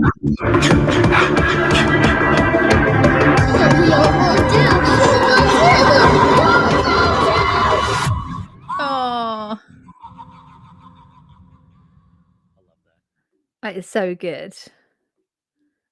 I'm just gonna thank him. Thank you so much for our spooky intro music. You rock. Bless him. Oh, that's exciting. That was really good fun. He did. Captain did actually kill the music this week. He did a really good job. He's like a little music fairy. Well, not a little, he's quite a big music fairy. I was so surprised at how tall he was when I met him. Yeah, I sent him. I just messaged him like on Monday, like, "Hey, can you do me something? Do me a favor?" He's like, "Yeah." So I sent him our intro. I was like, "Just make it, make it Halloween." He's like, Spooky. okay, done. It was really strange because when I got to the hotel in London, as I was just going to check in, he and his girlfriend were just checking in at the time. And as I got there, I recognized her straight away, but like he's so tall. And I was like, wow, you look like Hagrid. And he was like, oh, cheers. Oh, but it was really fun. It was very, very, very fun. Oh, so I said to you, like when we get to Vegas, Mhm. my friend who's a travel agent who sorted everything out for me, she said to me, oh, when you get to the airport, just grab yourself an Uber and get yourself to the hotel. And I was like, okay, so grab myself an Uber. How the hell do I do that? And I have always got this thing with taxi drivers and that kind of thing, that they're going to murder you when you get in the taxi. And I was like, what Yeah. if I get into like a not real Uber and like they take me and murder me in Vegas? I've seen these things in documentaries in Vegas where they take lone women and sell them and stuff. So I was like, no, I don't think I'm going to do that. No, not your Oh thing. no, I just broke the hearts of so many listeners by confirming he's got a girlfriend. Only to you guys, so Oh yeah, no one else is going to hear this. This is just you guys. He does have an absolutely beautiful, amazingly lovely girlfriend. maybe a fiance soon. We don't know. I don't know. Maybe. Oh, can you Maybe. imagine? Can you imagine the wedding? We'd have to. You could go on this. You could go on the. What do you call it over there? Not a stag do. What do you call it? Bachelor's party. Bachelor So party. you Yeah. could go on that, and I can go on the hen one, bachelorette one. Yeah. That would be so much fun. It would be like the royal wedding of like true crime Oh, podcast. it would. Yeah, it would. It really would. Yeah. Oh, it'd be so much fun. So watch this space. If we start buying hats, you know something's going on. I'm so coming over for that wedding if it happens. So coming over, invite or not, I'm there. Yeah. I don't know. I've already been to one of his, so maybe I don't know. One's enough. Yeah. Wow. Actually, Wasn't the no, right one. because they got like I think they got married like in Hawaii. Vegas. I went to his reception, which was like after the Yeah. fact. It was all right. Captain, you're right. Captain does have a fan base. He has a huge, huge female following. I've witnessed this firsthand at CrimeCon, where women are literally fanning themselves in front of him. I was in stitches. We had obviously this is a Crimepedia extra. No one else can hear this, but we had this one lady that came up, and she was literally hyperventilating from like the back of the room until she got near him, and she was sort of really red and like really excited to meet him, and he sort of bent down because he's very tall. He bent down to like put his arm around and have a photo because he's so lovely like that, isn't he? He's like, hey, get your phone out, let's have a photo. And so she sort of got her friend to take a photo, and he was like, he's like smiling, and she was literally trembling. And as she walked away, she was like, oh my God, that was the best moment of my entire life. And I was like, oh wow, bless her. She was so, so happy to meet him. It was lovely. These people are crazy. And there's us. So it's just like, it's just Captain to us. It's just him. And he's a really nice guy. I got stories about No one wants to hear. just a dude. Maybe the ladies would be like that when they meet you. Nah. Yeah, they might do. You never know. You might have like a little lady fan base. One did. Well, but she was just like, she got like really nervous and like couldn't think right or anything. I was bless her. Just a guy. Don't worry. Just a guy doing my thing. We do need Team Cherry and Team Morgan shirts. No. But then I feel bad because I'm like, we're a team. So I don't want to go up against him because everyone's going to buy his t-shirts. Oh, they're not. Yeah, they will. Because we did those the skull pictures, where one had the red hair and the other one with the beard and stuff. So I thought that would be good if we ever did. Oh my goodness. I've received 100 messages today with Restream chat. Oh, have you? I don't know if I've got loads. I had an email come up about it. What? This platform that we're doing this on. I had an email before. Welcome to Restream chat or whatever it was. And so yeah. It's going to be fun. I think it's going to be fun when we get to Vegas and we both get to meet everyone together. It's going to be really, really nice because it's not as much fun doing it on your own. Like when you're there, it's like, oh, I wished you were there, and it was strange doing it on our own. So it was a bit weird. Very weird. Yes, mine would have glitter. My shirt definitely would be a glitter one. We should make mine and glitter. And yours not glitter. Yeah, that would be so bad. I'd definitely like the glitter. I thought it was hilarious that everybody at CrimeCon like loved our unicorn stickers. Yeah, because they are cute. They are so cute. Didn't we? Oh, we had one of our what was the little girl called? Winnie. Winnie was the little girl that modeled that. Didn't she look amazing? Didn't she? She looked so beautiful in our pink shirt. And she was a redhead, so that also went down good on my side too. She did look so cute. Everyone, see, at the English Crime Con, everyone loved our logo. They were all like, "Oh, your logo's so cool." And I was like, "Yeah, we're going to get them turned into tattoos." Samantha, I think that it's very bad that you've got a wedding that weekend. You need to skip it. I don't think it's an important wedding. I don't think it's important enough. No. Plus, send your husband.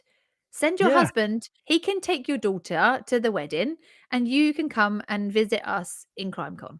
It'll be, I'm trying to think of the word. It would be, I don't know.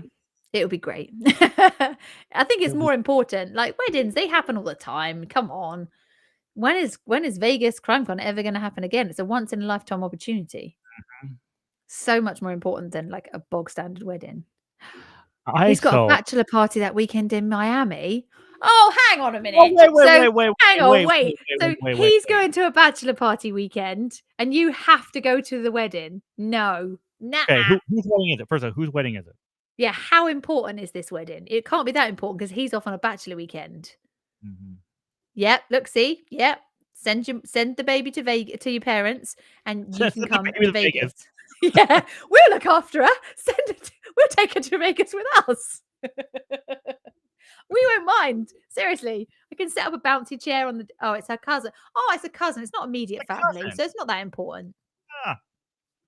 What's like the statistics of marriages lasting anyway? So there's probably gonna, there's probably gonna be another one. Ah. Oh, Sherlin's a redhead as well. Whoop whoop. Baby shots. Yes, hell yes. Okay, but I can't handle drinks very well, so maybe only one shot for me. Otherwise, you're going to be carrying me around Vegas. Oh. It's not gonna be good on the Friday night if Morgan's having to put me to bed and locking me in so I don't wander around. No, I'm going to be the sensible one looking after everybody else. Yeah, don't be. I've got my best friend binging 2 crimes, so she knows. Oh, that's brilliant. That's really good. That's really good. Get her up to date. Get her up to date with everybody's podcast, and then she'll know when she gets. So who do we know that's going? Because I looked at the 2022 lineup, and quite a lot of them, I've got no idea who they are. Oh, hold on. Like the obvious ones I know, but there's quite a few that I've got no idea. I'd like to know who's on Podcast Row over there. Look. I've actually been getting my. Go on. How many of them are award winning? Oh yeah. With our little award. Award-winning. We need to start putting that all over our stuff. Award-winning podcast. Oh my God. I ordered. We should. Oh my God, you didn't. Did you order like the trophy? Yeah. No way. That was so expensive. You're crazy. I know. It's going to be in Vegas with us on our table. That's amazing. My husband seems to have all the fun. He says Vegas this week, out for a local bachelor party next week, and then Miami for a bachelor party next April. Where's your mum time? Oh, do you know what? Definitely. You've just birthed a small human. You need to knock that one on the head. Tell him no. Wait, where'd you see the list of there was a list of people 2022. You could see wait, let me see if I can get it up on the same thing that you're on. No, I can't see. Okay, so hang on. I looked at it and I was like, who are those people? So, well, I'm thinking about it. So Captain told me that as of right now, he's hearing that there's going to be about 5,000 people at CrimeCon. Are you joking? 5,000 people? 5,000. Are they even going to know who we are? They will by the end of the weekend. Wowzers. Platinum VIP ticket is $1,499. Dollars. Yeah, yeah. Yep. Wow, that's crazy money. Here we go. Like, let's see. View our sponsorship deck. Frequently asked questions. There was a lineup. You could see who was involved. But even if we go to like the past events, even if I go to the past ones, like a lot of those people, I didn't know who they were. To be honest with you, yeah. did you know who a lot of them were? Yeah. I'm a bit worried that I'm gonna like, because I did it in the English one, like stood talking to somebody and I'm like having a good old chat with them, and then I come home, flick a documentary on, and that man is there, and he was the chief investigating officer of one of the biggest murder investigations, and I did have no clue whatsoever, and I'm just banging on at him about my killer cupcake shoes. He must have thought, oh, loser. Oh, that's kind of like with me. I was talking to Dr. Chris Mahen. Yeah. And you had no idea who that was. But then, like, I was like looking him up, like, holy shit, this guy's done a lot. Like, he was like the forensic psychologist that like interviewed OJ. Yeah. He would also, like interview the Golden State Killer before he pled guilty. No way. Yeah, it was absolutely insane. And had you have known that beforehand, you probably would have asked so many questions. Yeah. Because I was the same. After I saw who the guy was I was talking to, and I was chatting to him, I think about pizza or something, and then afterwards I was like, oh my God, what an idiot. There's so many questions that I could have asked him.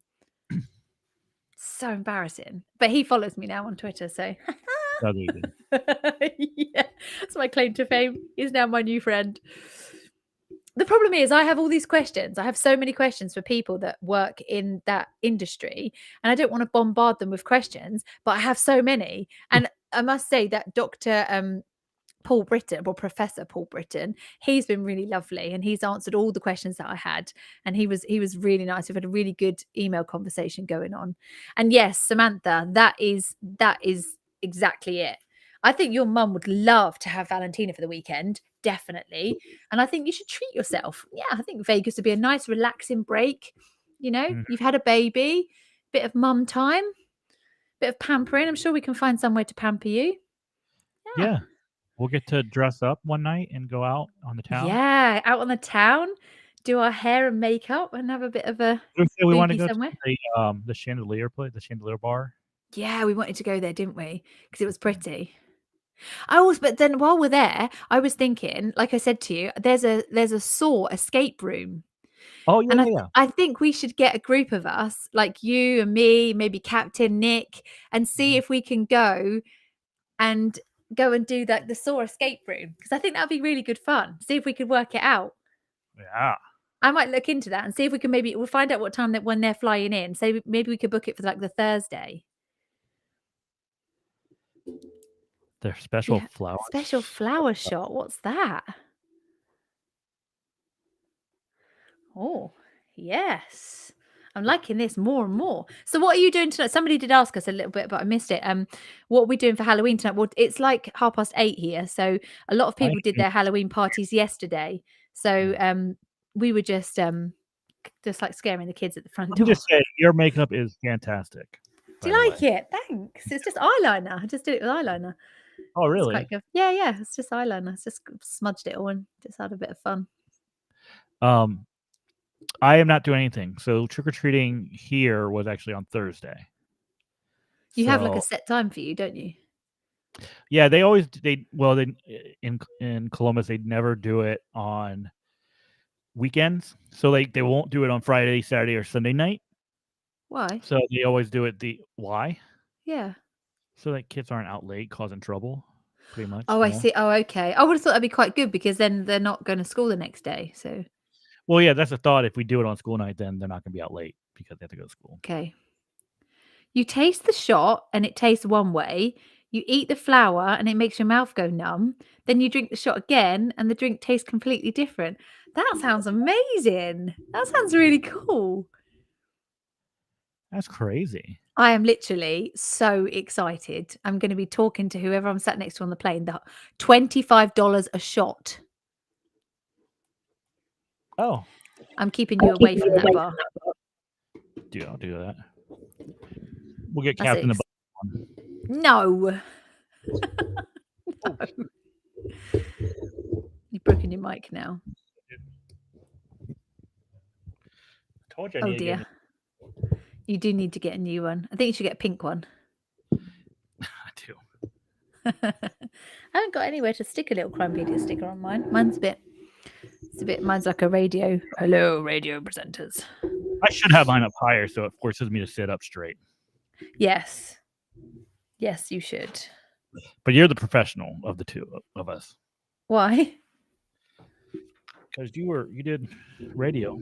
I did. Yes, I did. They are usually actually above you too. They usually come up and they are above, I think. So it keeps your neck open. It keeps when you do your little voice. La, la, la, la, la, la. I need to find that audio of you.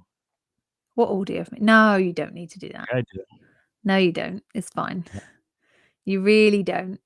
Yes, I sound exactly the same as I do now. I can do it for you now. It's exactly the same. I'll tell you. What do you want me to do? Just do what you would normally do.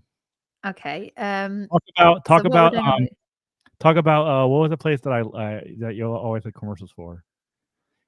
Oh, Thunderzone. Thunderzone. Yeah, that was the kids, the cool ride to school or something. They get to go to Thunderzone afterwards. That's so funny. That's very funny because I would give you little shout outs on the radio. Wow, my friends in America. Thanks for listening. That's fine. It's very fun. So yeah, that is our episode. Oh, that was fun. That was really fun. I really enjoyed that. You're trying to get up before I find this audio. I am. Go. Let's go. Let's leave now. You don't need to play it. It's sad. Just make sure you don't get solicited for a key party in Vegas. Everyone's going to think we're married because that's usually what happens. People think for some reason that we're married or, strange. Hey, y'all, you got some of the roofs? Yeah. We should go and see if we can crash. There must be some like bachelor parties or bachelorette Hey, parties. y'all, you got some of the roofs? It would be quite good fun though. We could do that. It would be quite good fun.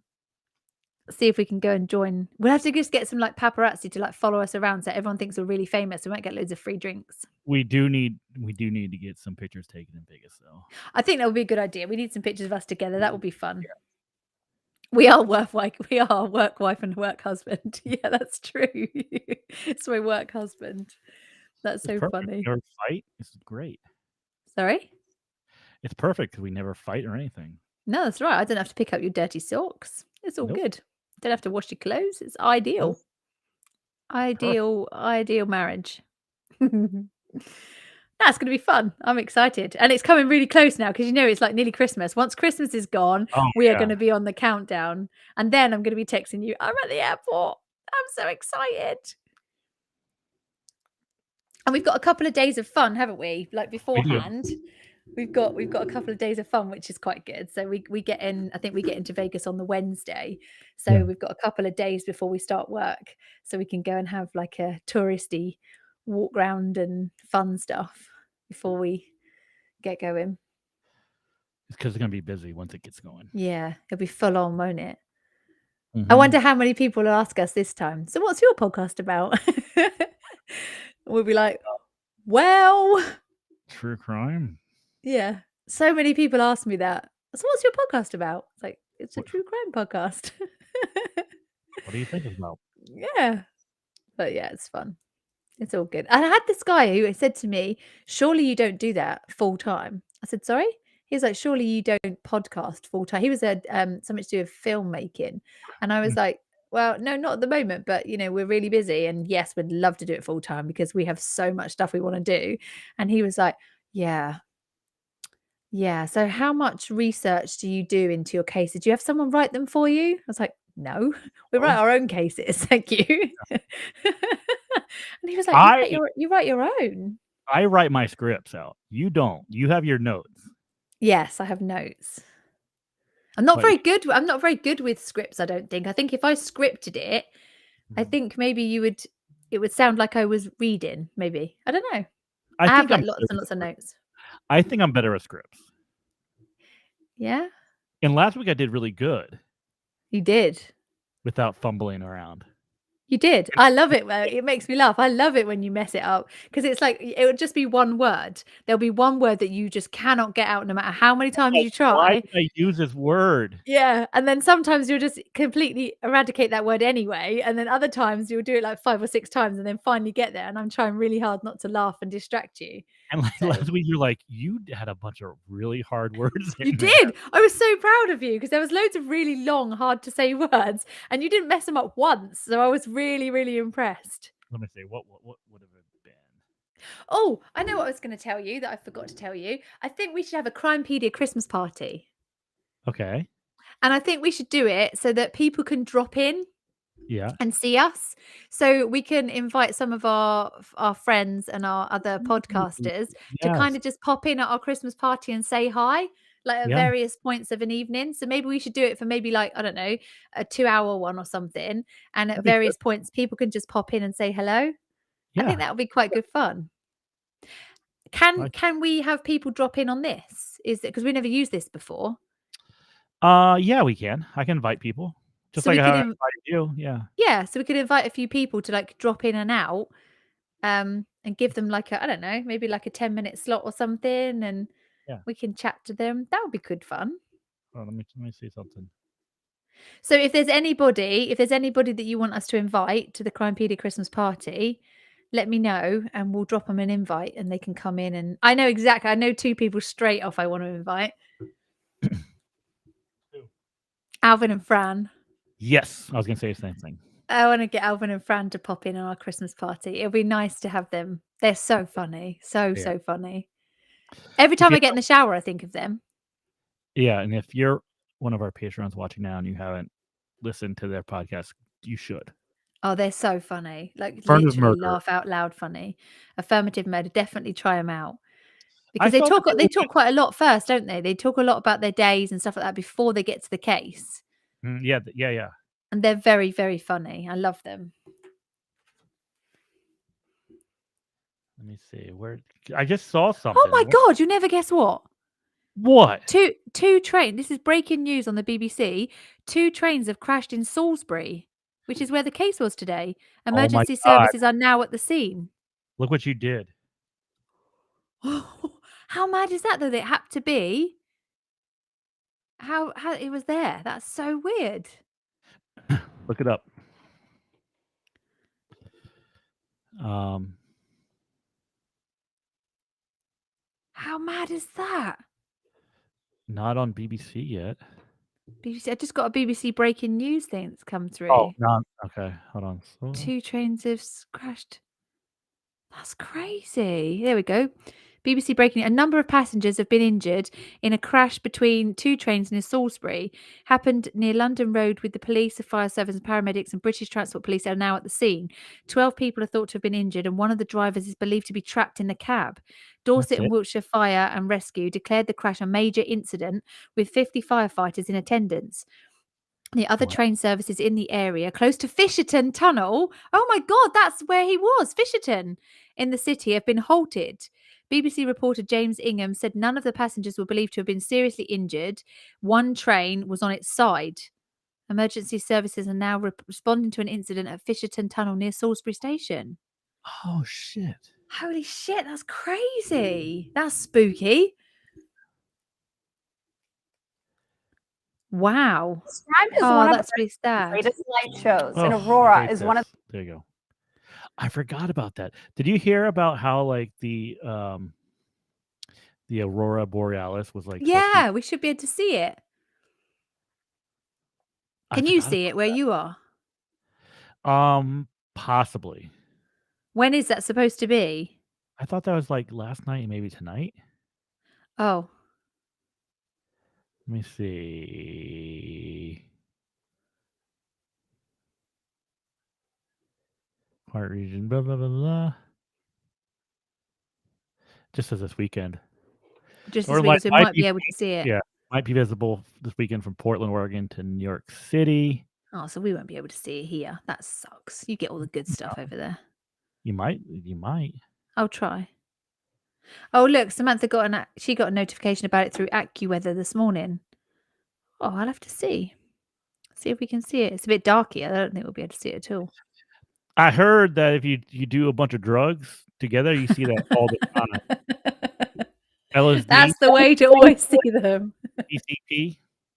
Oh my A little god. acid, you can see it 24/7. You can see it 24/7. It's all good. It's all good. Let me get rid of that now. Oh, excellent. That's really cool. Right then. So I'll get working on the Crimepedia Christmas party then. Yep. And see who we can invite. That will be good fun. No, I'll look forward to that. And what else? Is there any other news you want to talk about?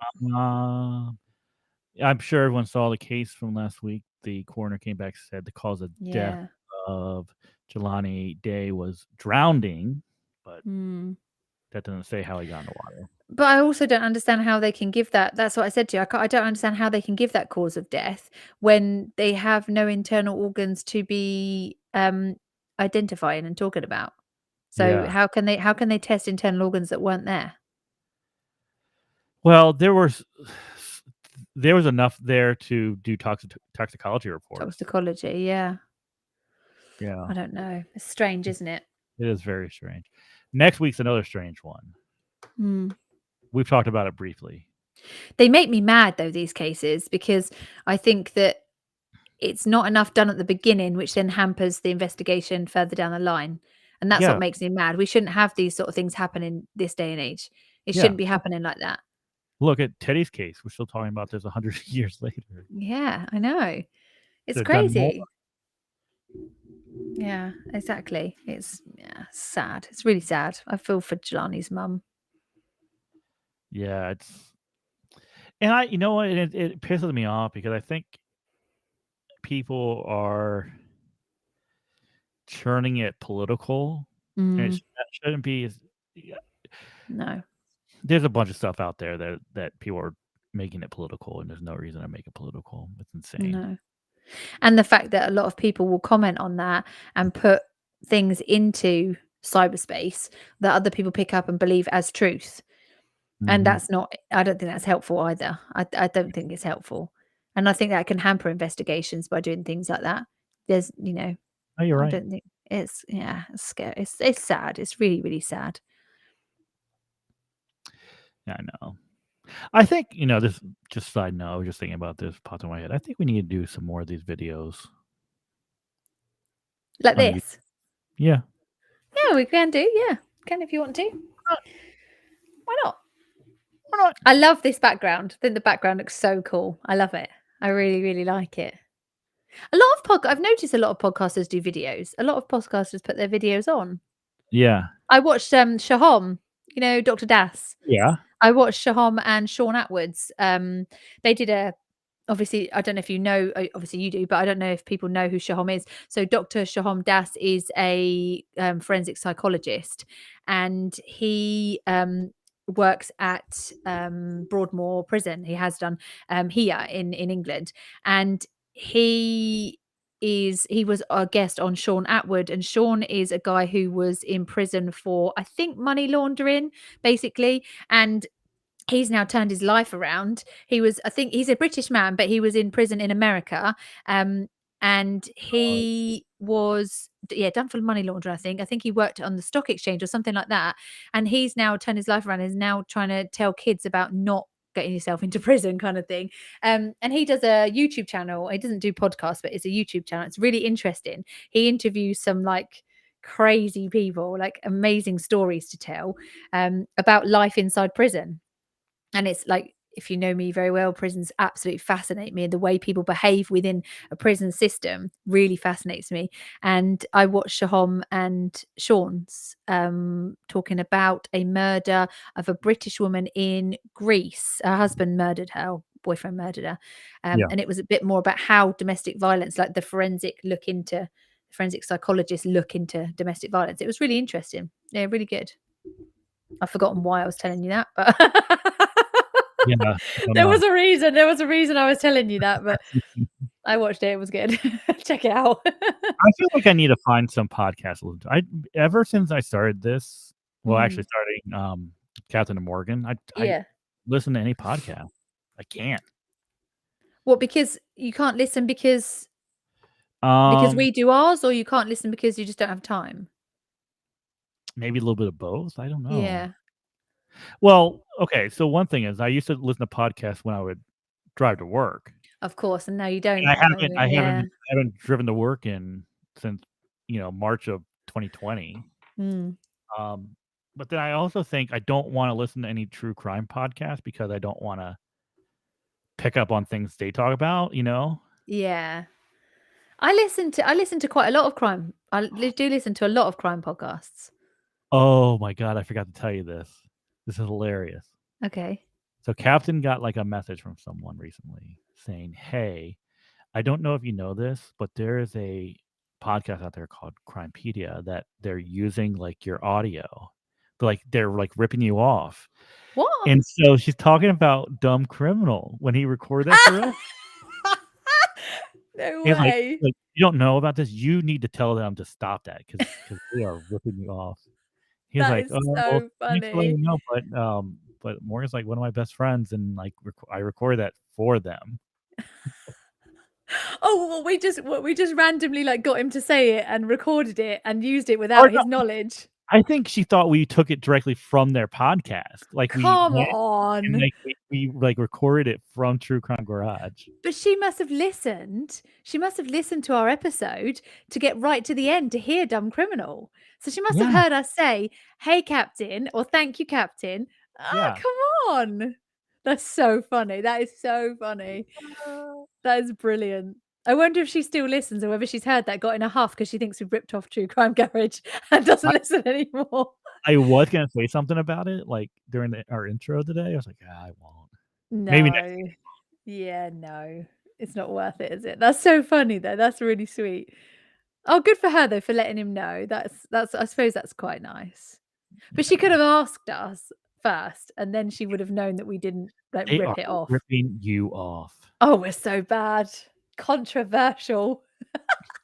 That's so funny. That is so funny. Oh my god. Jesus Bless Christ. her. Bless her. Oh, I Alright. don't think I have any other I don't think I have any other news for you this week. I don't think No? there's anything. No updates. No Stay up for the exciting Cowboys stuff. tonight? Sorry? You gonna stay up for the Cowboys tonight? Oh, what time are they playing? Let's see. 12:20 is when the game starts. Yeah, maybe not. I don't know. Maybe I might record it and then watch it again. I'm not that much of a fan. I can watch the still photos on Instagram and just perv over them all then. I think they've got one of the best looking teams, to be fair. That's I obviously think I'm gonna important in football. Yeah, it is. I do think I'm gonna get you that Cowboys pajamas, the Sherpa Imagine. pajamas. I would literally wanna wear it all the time. I know you would. I would I wear would it. I would wear it all the time. We should get matching ones. I'll buy you the Browns one. You can buy me the Cowboys one. That's our Christmas presents to each other. We're just oh, the Bears. Okay. Why do I always say Browns? That's the other team you support, Sounds isn't it? fun. That's the Yeah, same thing. You know what I mean. I know what you mean. You know who I mean. I like the Browns. Your mum hang on, doesn't your mum like the Browns? No, my dad does. Dad does. Okay, so that's where I've got it Y from. yeah. The And Bears. so my mom was born in Chicago, and I became a Bears fan, um, back when they played in Super Bowl 20. I was in Mhm. kindergarten, and that was the first Super Bowl that, like, my mom let me stay up to and my parents let me stay up to watch. I Oh, didn't stay up for the whole game because just no. no way, but that was, like I remember that. I remember before the Super Bowl, me and my brother ooh, hold on, I'll show you. Oh, where's he going? What's he got? Oh, what's this? Okay, so, if there were actually guys watching this instead of a bunch of women, they'd probably be more I impressed think and the more girls would be impressed. The girls would be interested. so, before the Super Bowl, me and my brother Brian, who he's like 7 years older than me, we were at a department store called Lazarus in downtown Columbus, and we bought the Super Bowl Shuffle, the Bears Shuffling Crew. That's them singing. It's a vinyl. Oh my god, So it's them singing. when you purchase the 45 RPM single, the 12 blah blah blah. So they did this prior to the Super Bowl, and the proceeds. Oh look, see, look, Browns. She's a Browns season ticket holder, Samantha. There you go. So they did this, and the proceeds. Oh, I haven't seen the Browns head coach. Sorry, go on. Keep going. I'm just going to look at the Browns head coach. It went to actually proceeds went to go feed families in Chicago. Aww. So we got this from Lazarus. I got to watch the Super Bowl in 1986 when they beat the living snot out of the New England Patriots, and so that's why. Kevin Stefanski, is that the guy? Yep. Is he the Browns coach? Yes. Yes, he is, Samantha. Yes, definitely worth watching the football for. Oh. See, that's why. Yes. We're greatest running back of all time, right there. Not Emmett Smith. Oh, sure, Emmett Smith is. Emmett Smith is. Samantha's excited. Look, oh, you made some girls' day. Look at that. Look, just flashing off your bear stuff or your brown stuff or whoever it was. Your bear stuff. Samantha, I'd hit it. Kevin Stefanski, or whatever it's called. Stefanski. Yeah. Stefanski, or whatever he's called. Oh, yeah. Did you look him up yet? Yeah, I just did. I was like, yes, I agree, Samantha. Yes, I do. The funny thing is, though, is obviously like I don't speak to a lot of people about football because people here don't really like it. So Morgan's like the only person I ever speak to about football. And I sent in this the other day. I was talking to him, and then this montage came up of was it quarterbacks? No, it wasn't quarterbacks. Oh, tight heads. It was tight heads. Tight ends. And tight ends. That's it. And I said it came up on my Instagram, and it was like these like all the different tight ends coming in. They were going, I'm a tight end. I'm a tight end. And I was like, whoa, hello, who's this? And he was like, what are you looking at? And I was like, oh, it's like all these different tight ends. And it always makes me laugh because I think it's just a funny little name to be called. And I was flicking through and I was like, really, I need to really start watching more football because, yeah, I think tight end is the position. Hold on a second. He's going to put the football back on now. Yeah, it's funny. Maybe when I come to America, we should have a girly day at the football. That would be fun. I'll see if I can get like a little girly trip going on there. The boys won't mind. Here's something else. This is cool. This is autographed. This is Oh, look. So that's Dick Butkus who's autographed. But if you're a Cleveland Browns fan, you would know who that is. Number 32. That is Jim Brown. So that's Jim Brown. Trying to chase down Jim Brown. My son used to say tight hind end. I like that. That is brilliant. Yes, Samantha, I'm coming over. I'm going to actually come over for quite a while because I said to Morgan, I'm probably going to come over for a month or so. So there's a few places I want to see. So I want to go and watch over for fall. Yeah, I want to come over because I want to come over there for Halloween. Mm-hmm. How about those lions, Morgan? Well, they're nothing like them cowboys, are they? Yeah, I want to go and get my. Actually, the weirdest thing, I was looking yesterday and I found pink sparkly cowboy boots, and they came in light blue, and I was like, whew, those would look good with my cowboy shirt. I'm gonna get when I go to Vegas. I want an Emmett Smith one. I want an Emmett Smith shirt. Oh, yeah, of course you do. I do. I'm gonna go and buy myself an Emmett Smith shirt. Anything out of Detroit is sketch. That's so funny. I love it. I love you guys and your little football talks. It's nice. I want to go watch hockey though. I want to go watch some ice hockey. Oh yeah, I used to play ice hockey, so yeah, I'd like to go and watch the hockey. Are we gonna go? We're gonna go watch the Blue Jackets. Yeah, and so I want to see the cannon. You want to see this cannon get fired? Yeah. I want to see the cannon. I'm gonna email them and say, look, I'm coming over from England. Can I fire the cannon, please? You might. My co-host has just been telling me about this cannon for the past year, and I want to come and fire the cannon. Can I come? Well, you can just ask. If they say no, they say no. And I'm like, right, I'm not coming to your game then. I'm gonna go and watch. I'm gonna go and watch somewhere. Oh, the Super Bowl Shuffle is bringing back so many memories. Oh, I need to find this Super Bowl Shuffle. Like, is it a song? It's a song, obviously. Let me find it. oh, here, I'll play it. I'm gonna play it for you. I'm gonna play it.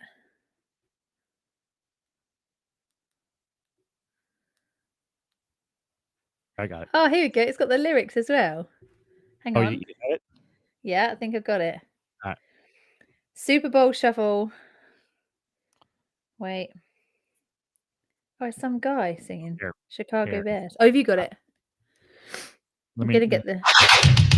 Can you hear it? Yeah. It sounds really 80s. It is. We are the Bears, shuffling crew, shuffling on down, doing it for you. We're so bad, we know it good. Blowing your mind like we knew we would. I love this. Strutting fun, strutting our stuff for everyone. We're not here to start no trouble. We're just here to do the Super Bowl Shuffle. Well, they call me Sweetness, and I like to dance. Running the ball is like Mickey Mouse Mance. Oh, I love this. Horses trained in camp to give Chicago a Super Bowl champ. And we're not doing this because we're greedy. The Bears are doing it to feed the needy. We didn't come here to look for trouble. We just come here to do the Super Bowl Shuffle. This is Speedy Willie, and I'm world class. I like running, but I love to get the pass. I practice all day and dance all night. I gotta get ready for the Sunday fight. Now, I'm as smooth as a chocolate swirl. I dance a little funky, so watch me, girl. There's no one here that doesn't like me. My Super Bowl Shuffle will set you free. I love this. This is brilliant. I'm Samurai Mike, I stop 'em cold. Part of the defense, big and bold. I've been jamming for quite a while, doing what's right and setting the style. Give me a chance, I'll rock you good. Nobody messing in my neighborhood. I didn't come here Hey. for trouble.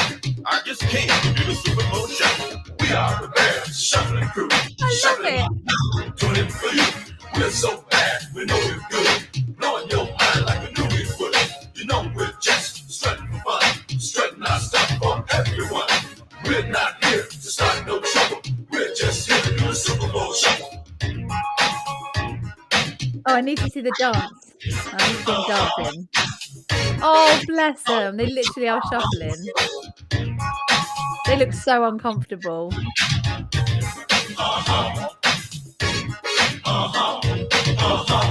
There was a reason I prefer being a cheerleader for football over basketball. Tight ends. No, Shannon, I'm starting to realise this. The whole tight end thing. I can't dance, but I can throw Sod the quarterback. I think the tight ends are the way to go. I play so cool, I aim to please. That's why Oh, look. on the double to catch me doing the Super Super Bowl Shuffle. I love this. The ladies are looking for my body and my mind. I'm sick on the floor as I can be, but ain't no sucker gonna get past me. Some guys are jealous of my style and class. That's why some end up on that. I didn't That's come so here funny. for trouble. I'm just getting down to the Super Bowl Shuffle. I'm from Michigan. I have the same response about the Lions, Morgan.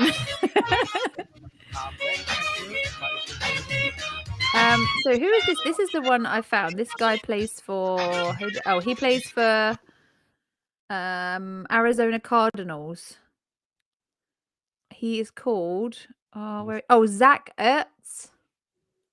Hang on, this dude. Hello. Got traded Yeah, to the Cardinals. I like him. Who else is there? This guy here. Oh, I think I told you about this one. She's Travis. 7 is what I'm talking about.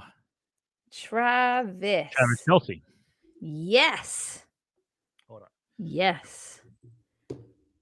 Who else is there that I saw that I thought was quite an interesting football player? Obviously, for his footballing abilities. Where is it? Was it him? No, that wasn't him. There was someone else, girls, that I saw. And I said to Morgan, who is this dude? Oh, do you know what? I know this is really awful, but I've got a real soft spot for Aaron Hernandez. And I know what he did was really wrong. but I don't know why. I've got a real soft spot for that guy, and I watched his documentary. I actually got my husband to. My husband's not a football or rugby fan at all, and I got my husband to watch his documentary. And I said to him, like, "What do you think about that?" And he said, "Yeah, I think it was really interesting." And then I read like loads of stuff, people that were like for Aaron Hernandez, and then loads of people that were writing loads of stuff about against him. And Yeah. I don't know. I don't know. I don't know what it is. I don't know anything about his footballing career. Just literally reading it as an outsider, I felt quite bad for him. Yeah.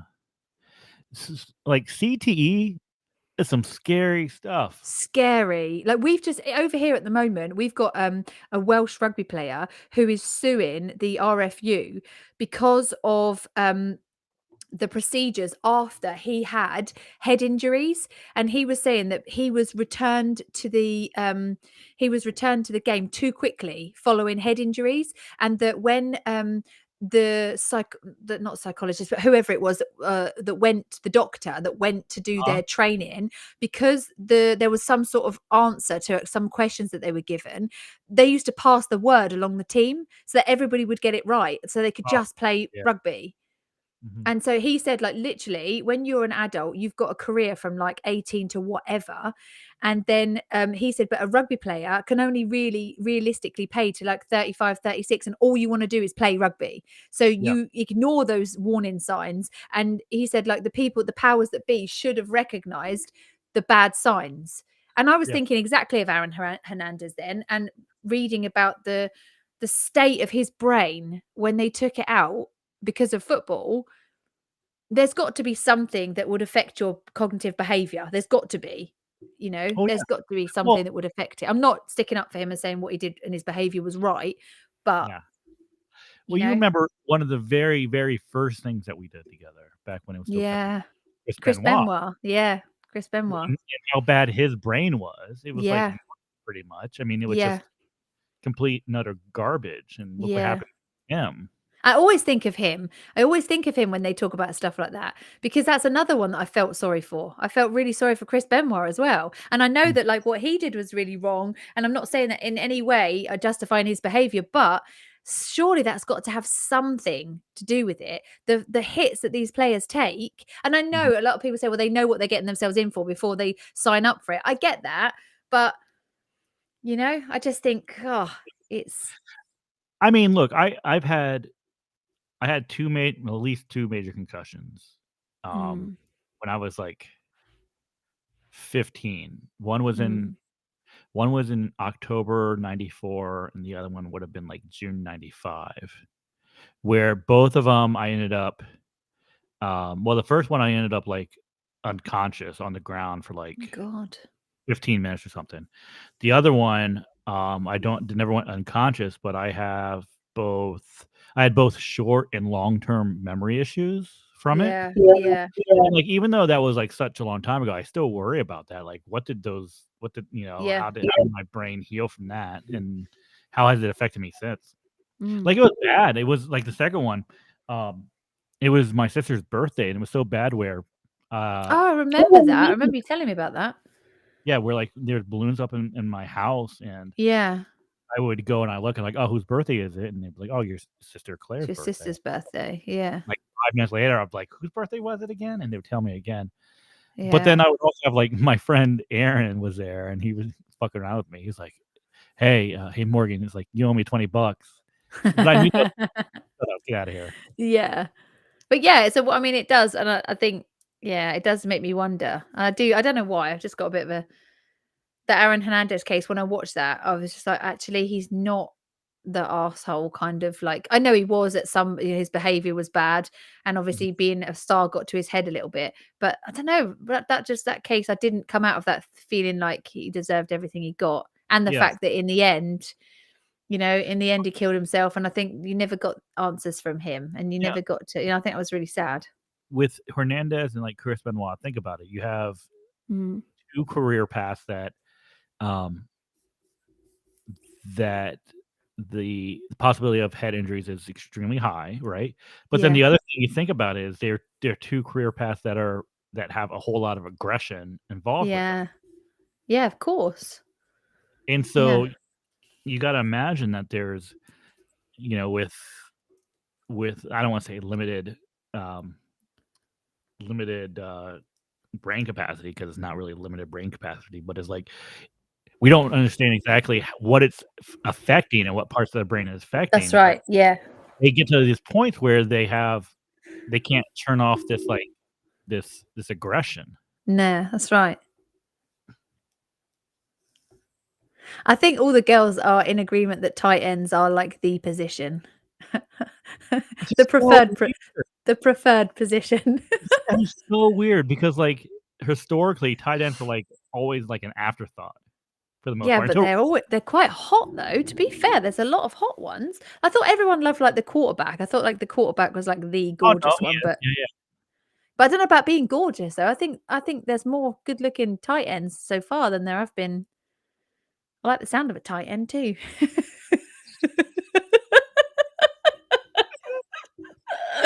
The girls know what I mean.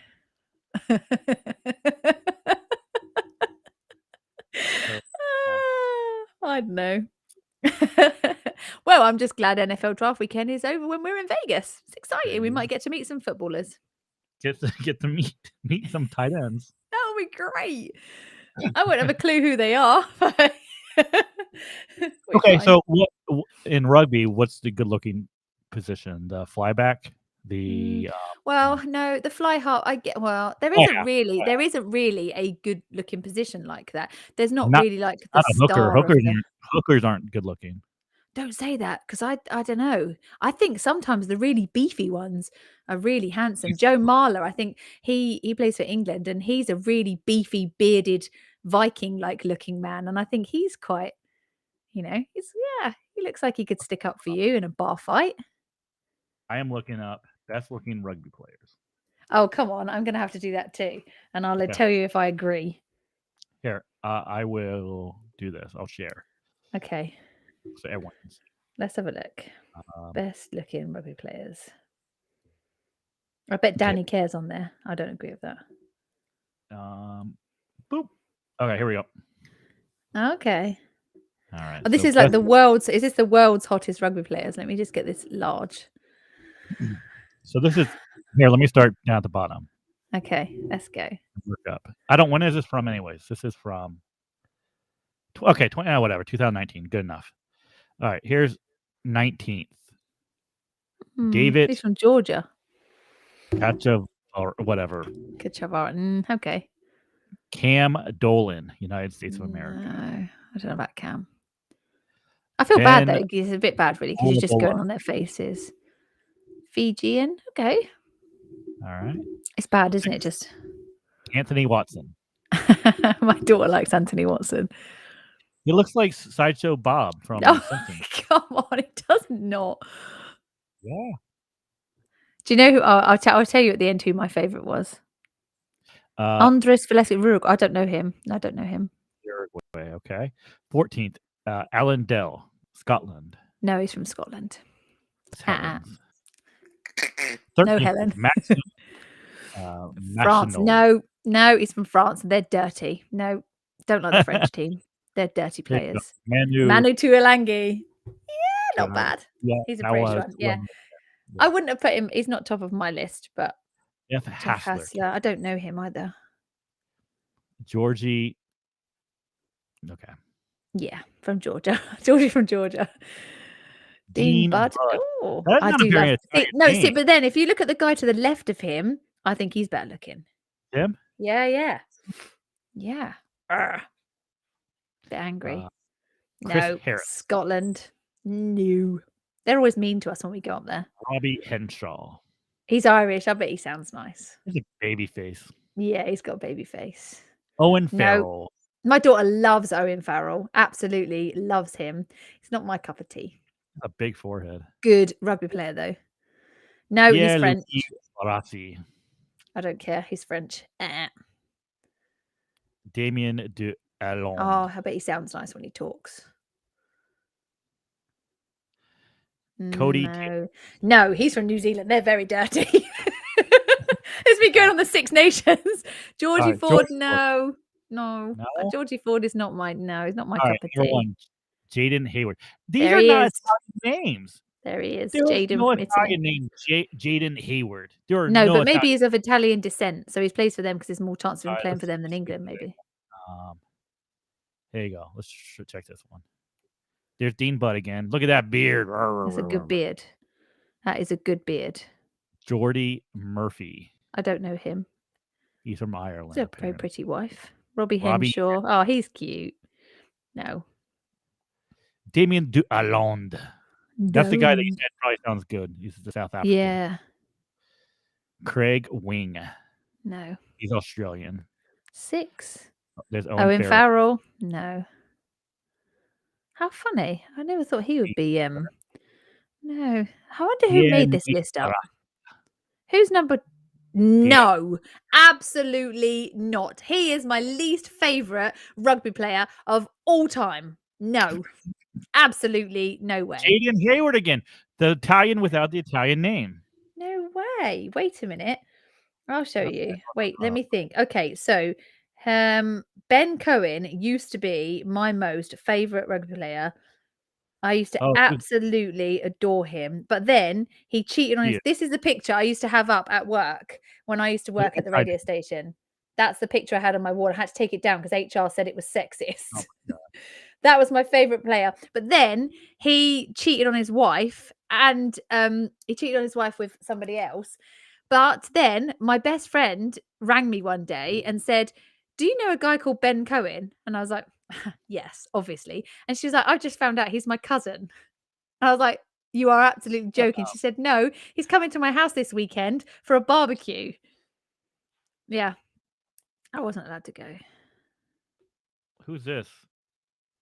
I don't know him. Her? I don't know who she is. She looks like She's fit though. Look how gorgeous she is. Georgie Ford. No, Georgie Ford. It's the same people over and over again. This is like their mums doing this. There's your boy Damien Duallonde. He looks no. I need to rewrite this. We already did, didn't we? We already did the top 10 football players, like American football players. That must be Charlotte Caslick. How can you have like dudes and then one girl? I don't know. Maybe that's his wife. And then Jaden, everyone loves Beardy again. Oh look, it looks like I've got pig ears, little pig ears. How weird. Right then. Thank you for joining us, everybody. It's been lovely to have you. We've had a really good time. I've had a really good time. It was fun. Oh, hang on. What's it say? Truth about the QBs. An afterthought as they run past you. I can see why she loves him. If you breathe too hard in their direction. Oh, quarterbacks are getting pampered. Yeah, flag if you breathe too hard in their direction. I love the girl football talk. This is great. Yeah, no, I think we stick to tight ends ruling football sexiness. That's our final word on the matter. Thank you so much for joining us. We've enjoyed having you all along. Thank you for taking the time out to come and sit with us tonight. We've had so much fun. Happy Halloween to you all. Happy Halloween.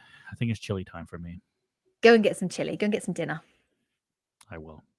I will see you soon. It's been fun. Thank you. All right, thank you, everybody. See you later. Bye. Bye. Bye.